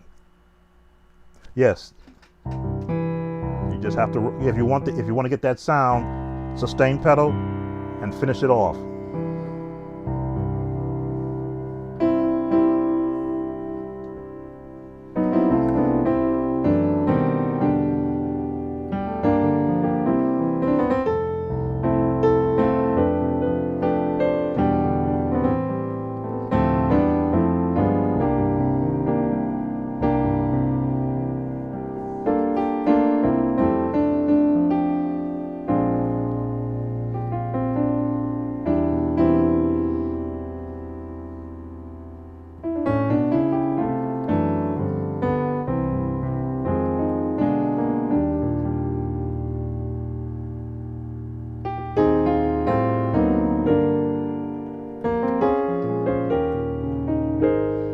Oh, welcome, Yvette.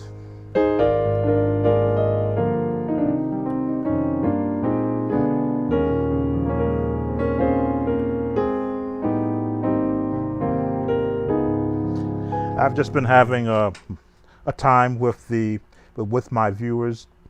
I noticed that a lot of people do podcasts, and I've never really done a podcast where I have viewers come in and have one-on-one conversations, not just about music, but if we want to talk life, weather, the circumstances in our world today, any place where musicians need a place where they can, they say, let their hair down.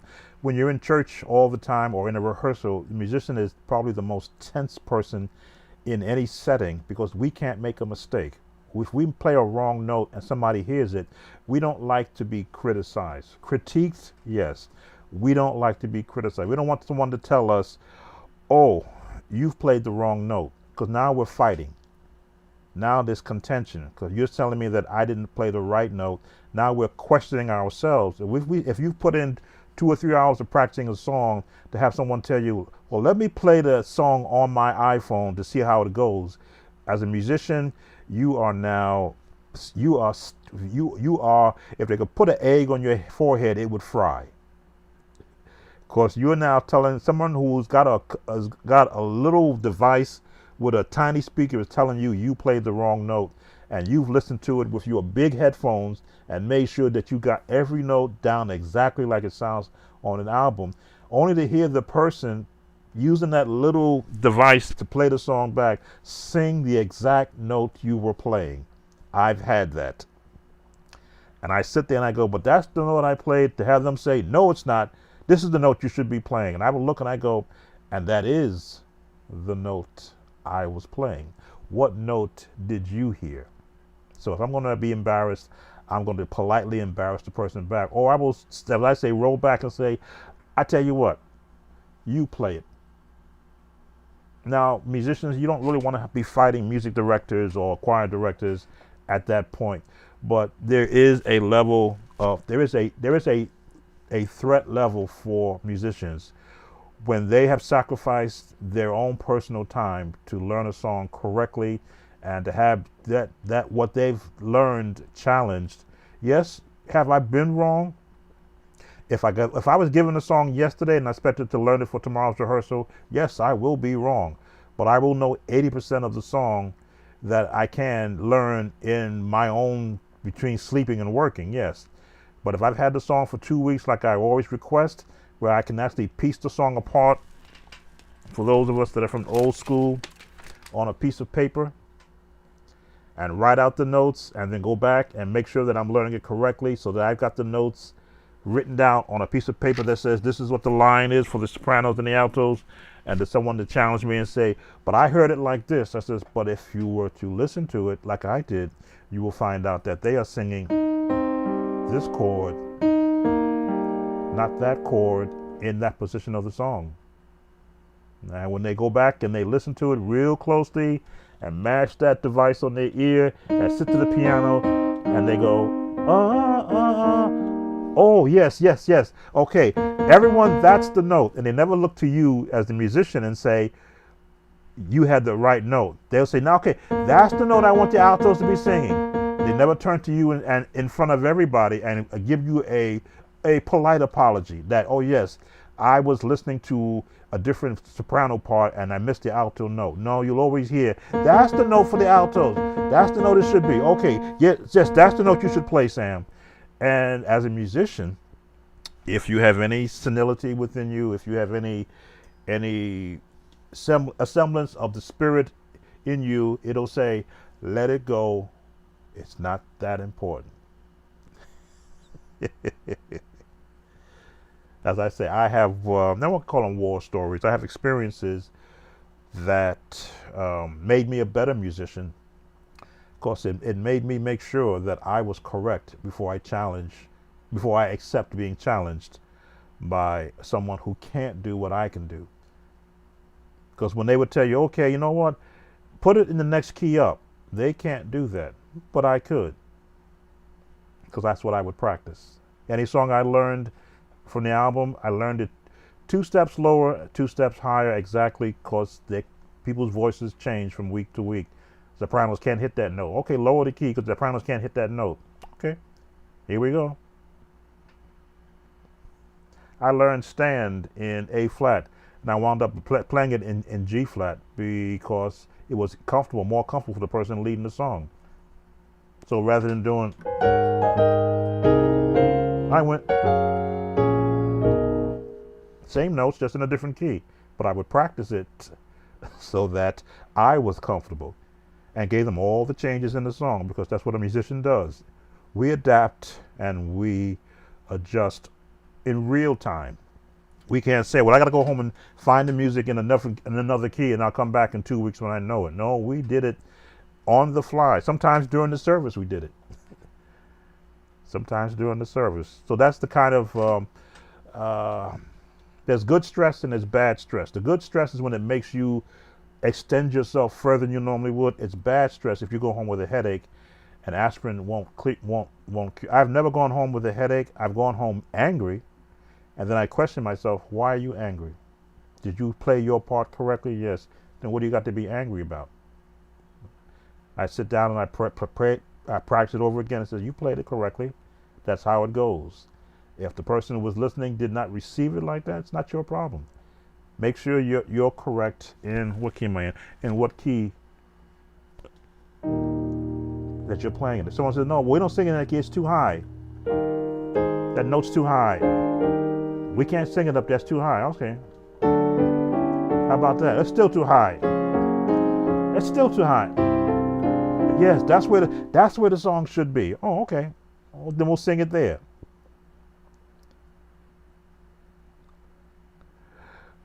We have too many non-musicians teaching and directing. I had to learn a song in another key right before live recording. That's because everybody who was rehearsing the song got blown out in all the practicing leading up to it. I could never understand that, how you sing so hard a day before a live recording and expect everybody's voice to just snap back and hitting those same notes. Now, unless you, of course, you have a 80 to 100 voice choir where you can do that. But with your 20 voice choir where, you know, you got a lot of Manillis in there, in the alto part, in the soprano part, who only show up when the lead singer's not there, lead singers are not there, and you're left with, oh, okay. They're the ones that, oh, it's too high, but that's the key it's always been. It's still too high, but that's the key it's always been in. Well, I can't sing that high. What have you been singing? Let me hear you sing the part. No. I had that once at a rehearsal. But someone said, when I said, well, let me hear you sing your part, they looked me dead in my face. No. It took me 5 minutes to say, okay, rehearsal is over. We will sing what we sung last week, because you know that. Good night, everyone. And I ended the rehearsal. I says, when you want to challenge me and verbally in front of the choir, I will send everybody home, and then I'll go home. I'll have my meal early for a change, and I'll get some rest for my next work day. Now, am I a mean musician? Yes, I am. I mean what I play. In other words, I'll give you the notes that are correct. I will change to adjust to you. But if you challenge me in a way to be adversary, then I will become the other side of mean. I will say, you know what? You're right. We're not doing this song. In fact, we're going to sing what we sung last week. Everyone, because you know that song. See you next rehearsal, or see you Sunday.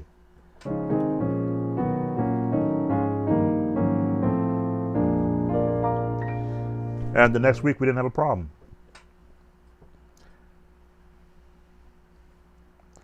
Now, I'm not saying that's what you should do. I'm saying that's what I did based upon the environment. Sometimes when you have a fire in your choir, if you don't put it out right there, it's going to keep burning until the next rehearsal. So I believe in putting out fires. I believe in putting them out. Don't let it burn. Don't let it muster. And then the person who started the fire, you get to that person and say, you know what? You're not necessary to be here next week. Oh, but I was just, it says, no, you spoke out of turn. You were disrespectful. I don't need your services. Well, I'm going to go tell the pastor. Fine. I'll tell him I don't need his services too if he comes at me wrong.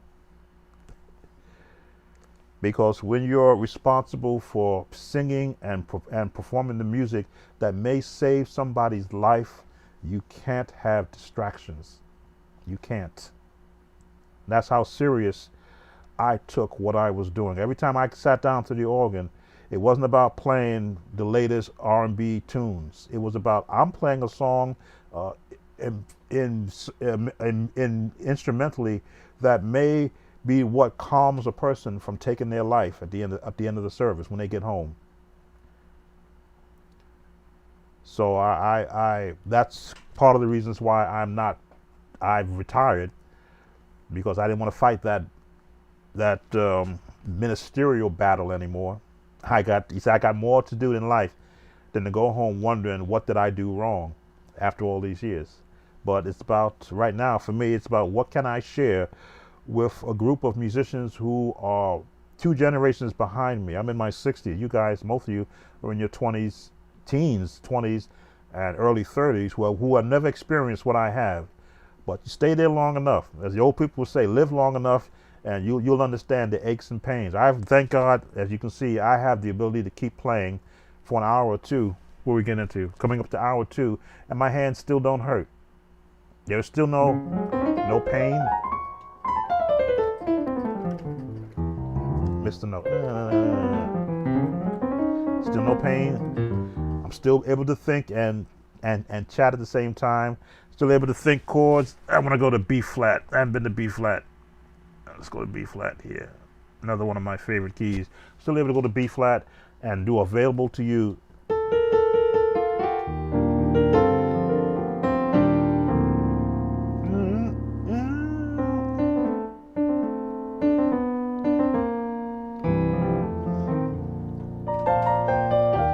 I remember that opening.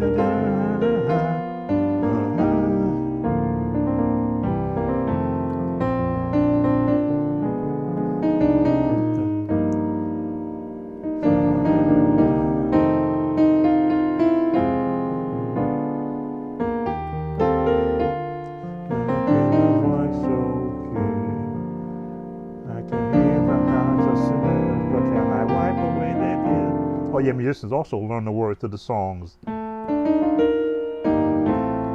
me my voice. I can't sing. To sing your words. No, to speak your words. To sing all praises to those who never heard.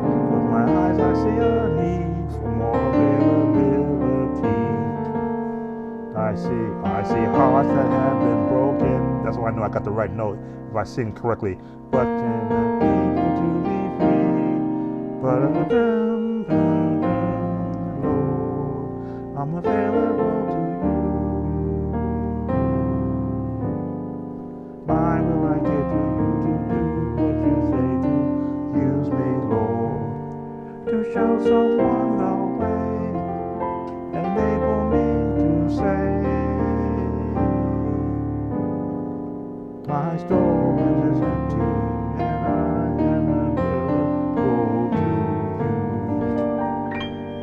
Never say I could not sing.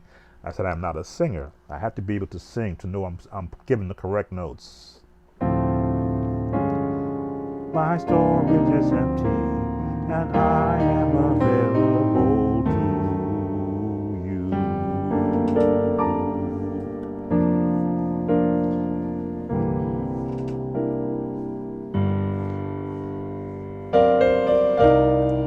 Storage is empty. Falsetto a little bit. I am available to you.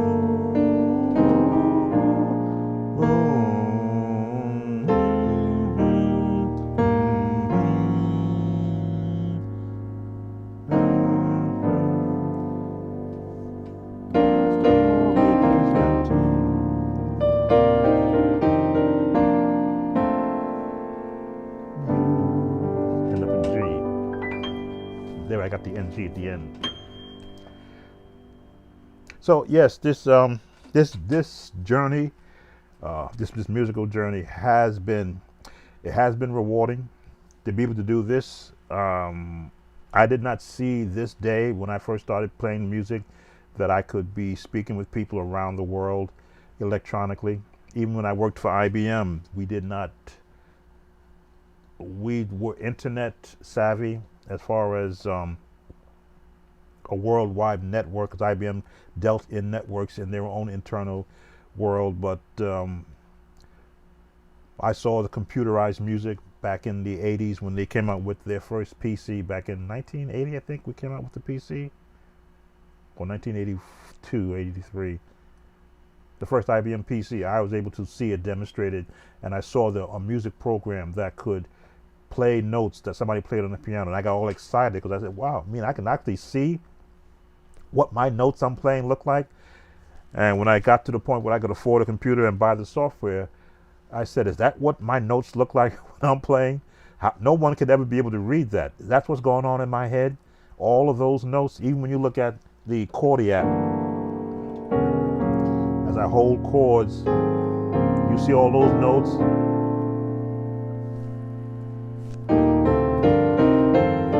That's what's going on in my head. And individually, every chord, every note I'm playing is an individual neuron in my brain ticking that says, that note, put that chord, put that note there, put that note there, change to here, change to here, drop that down, but keep playing that one, keep sounding that note. Now change to that note, change to this note, change, drop the, change to that chord, change to that in my head. This is what I'm hearing, and I'm just playing it through. My head is saying, da, da, da, da, da, da, da, da, da, da, da,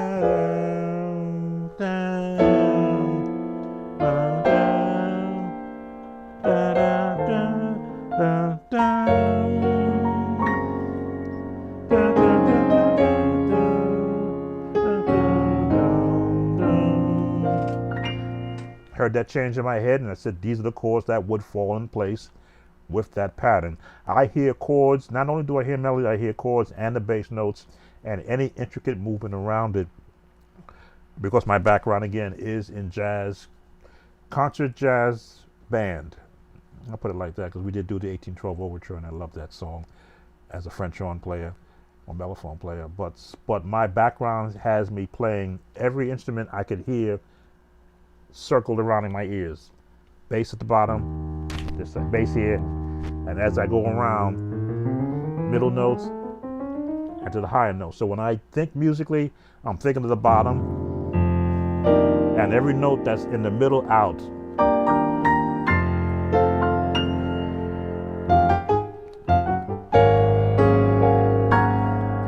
Big band sound. Let me go to my big band sound. I love the sound of big band. There we go, saxophones. You want to get that real big band sound. What goes on in my head? Sax optics? Nope. I want the big sound. Big band. Maybe that's what I want.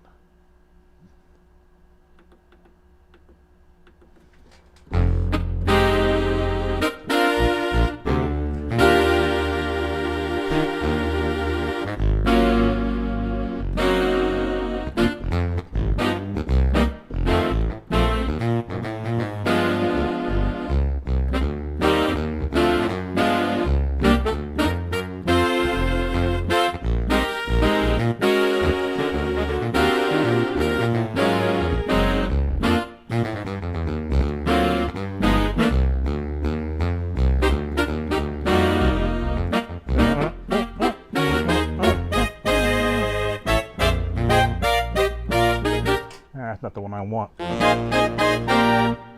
There's one that has a bigger sound than that.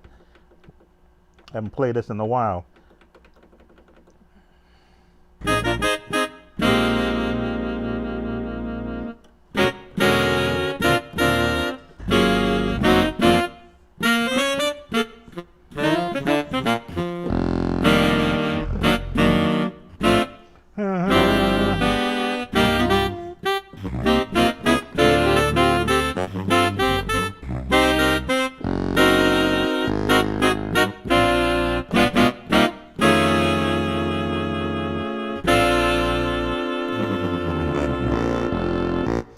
Yeah, I'm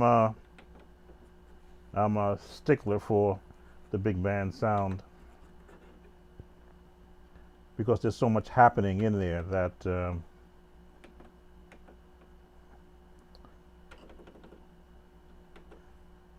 just speaks to me. All the different movements, all the different sounds, the actual, the tonality. Now, would I play like that in the church service? Of course not. I wouldn't even use that sound in the church service. I'll do it here with you to show you that a lot of what I've enveloped in my years of being involved in music come out in parts and in various forms in my playing. I may do this.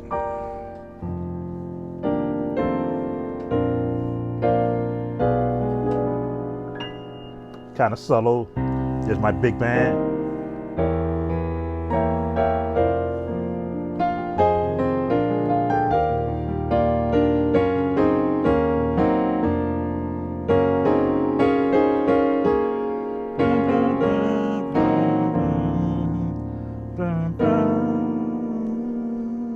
My C chord.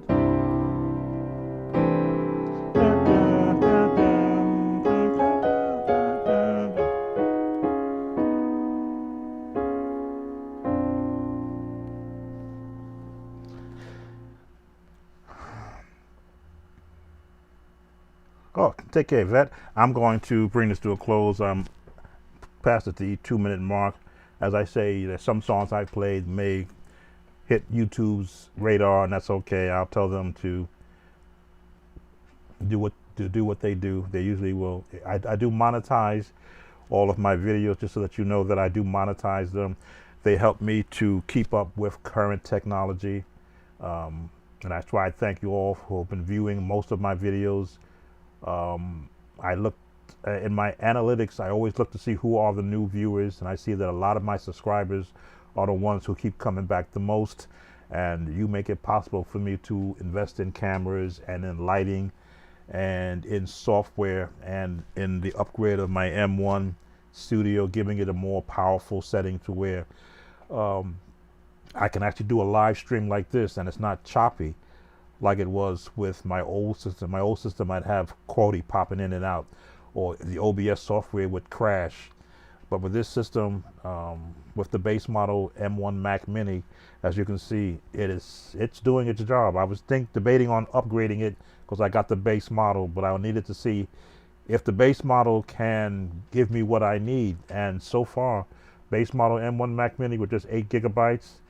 It was struggling with Pro Tools until they did an update and cut off some of their products. But for the most part, I'll stay with this until I can ready to branch off into a much more powerful unit. But hopefully you enjoyed my presentation of the conversation with those who did join in. As always, I'm going to be doing more of these. I'm learning. I will put that out there. I watch a lot of other podcasts, other musicians that are also teaching, not to copy what they're doing, not to see if I can steal some of their subscribers, but I want to emulate the atmosphere that they create when they're doing their podcast. What keeps me interested? What keeps me from ending or scrolling through? Why do I want to watch it to the end? And a lot of it is presentation and how they make you feel, not how they feel doing this. So hopefully I was able to communicate that this is who I am. I am not just a musician, but I am Sam Tolbert, one of 8 children in one family, one of a family of church musicians. Somebody still playing for churches. I'm the only one, I think, who has retired. They're still full-time church musicians, and I applaud them because they are holding up the banner where they are. I haven't put it down. I've changed lanes. I'll put it like that. As you can see, I haven't forgotten church music, but I'm encompassing now a lot of other sounds and a lot of different approaches to things to create a different atmosphere where I can keep all the musicians inspired, not just those of my age group, but those who are 40 to 50 years my junior, I think is what it is, and those that may be older than me. I want them to know that it's not over. It's not over. It's not over until they say, God said, no, it's not over until you say it's over. You should be able to still walk to that keyboard or to that piano and play like you did when you were in your 30s. Lord willing, you still have a mind to do it. Me, I dread the day that I can't do that anymore, be it physical or my mind is taking its leave of absence, as they say. I dread that day, but hopefully that I still have some other faculties. As you see, if you've been watching, I've been working with a young woman named Barbara to help her produce her first demo CD. In that case, we're going to be trying to do a live stream in our rehearsal, so you can see how I go about a rehearsal with a singer. That is in my future. I'm gonna try and get that done within the next couple of months. Again, the backdrop. I ordered another backdrop because I need to hide some of the stuff that's in here that's unpleasing to look at. But the lighting is there. The keyboard is here. I've done some test ones already, which came out real nice. I bought an extra stand for to move another camera in a different position because I want to be able to give musicians out there a path that says, after church is over, what do you do now? And I always say you should be able to practice when you want to, write, arrange, compose, and work with a singer. So I'm going to give you that working with a singer point of view from my standpoint to see if I can help you guys and you gals to look at that, because you can't write a song if you can't sing. I'm not a singer. As you heard me belt out notes, I'll hang with the baritone low or the bass area, but I know what note I want to place with what lyric and how it's done. But when you're not a singer, it's really hard to interpret the music that you hear, that you want to be heard. So that's what we're going to be doing. And we're going to be bringing in some other singers also. I'm already made those contacts and working towards getting that out. So I'm going to bring this to a close. Thank you all that have come in. This will stay up as part of my live stream. Please subscribe, like, and share this video with everyone that you know in your community, in your realm, on your emails. Let them know that there's a guy out here who's for musicians and singers and composers and writers and arrangers. If you write poetry, if you wrote a 4-line of poetry and you want to see if I can challenge me to put it to music where you will retain the right to the melody that I put your lyrics to, I got no problem doing that.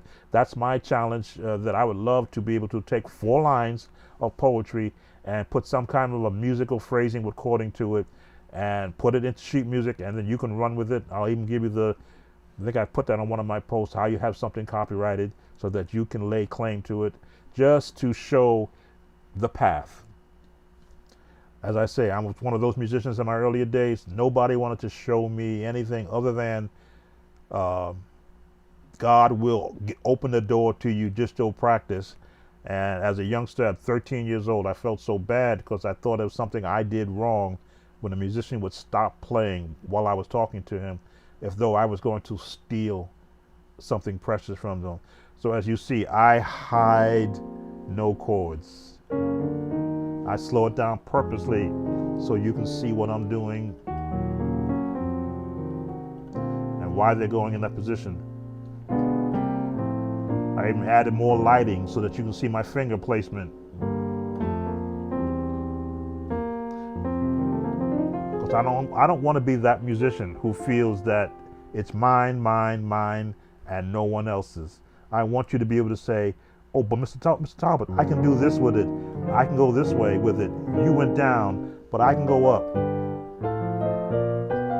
And that's what I want to hear. You take something that I've shared with you and make it better. Well, I'm going to go now. Thank you all. Sam Talbot, Sound of Joy Music Services. This is what we do. We make music. We make it sound good. Now that we're doing videos, we can make it look good also. If you have any questions or comments after this, please post them. I will see them and answer them to the best of my ability. Be safe. Those of you who are down in Louisiana, those of you who are in California, be safe. Those of you around the world who are in the path of storms or coming through a storm in the flooded areas, know that prayers are constantly going up from this side of what you're watching here and from my household. I purposely get on YouTube and I search for where it's the worst so that I can pray for that area and hopefully find some song that will minister to someone who's actually going through a loss. Be blessed. Take care. Bye now.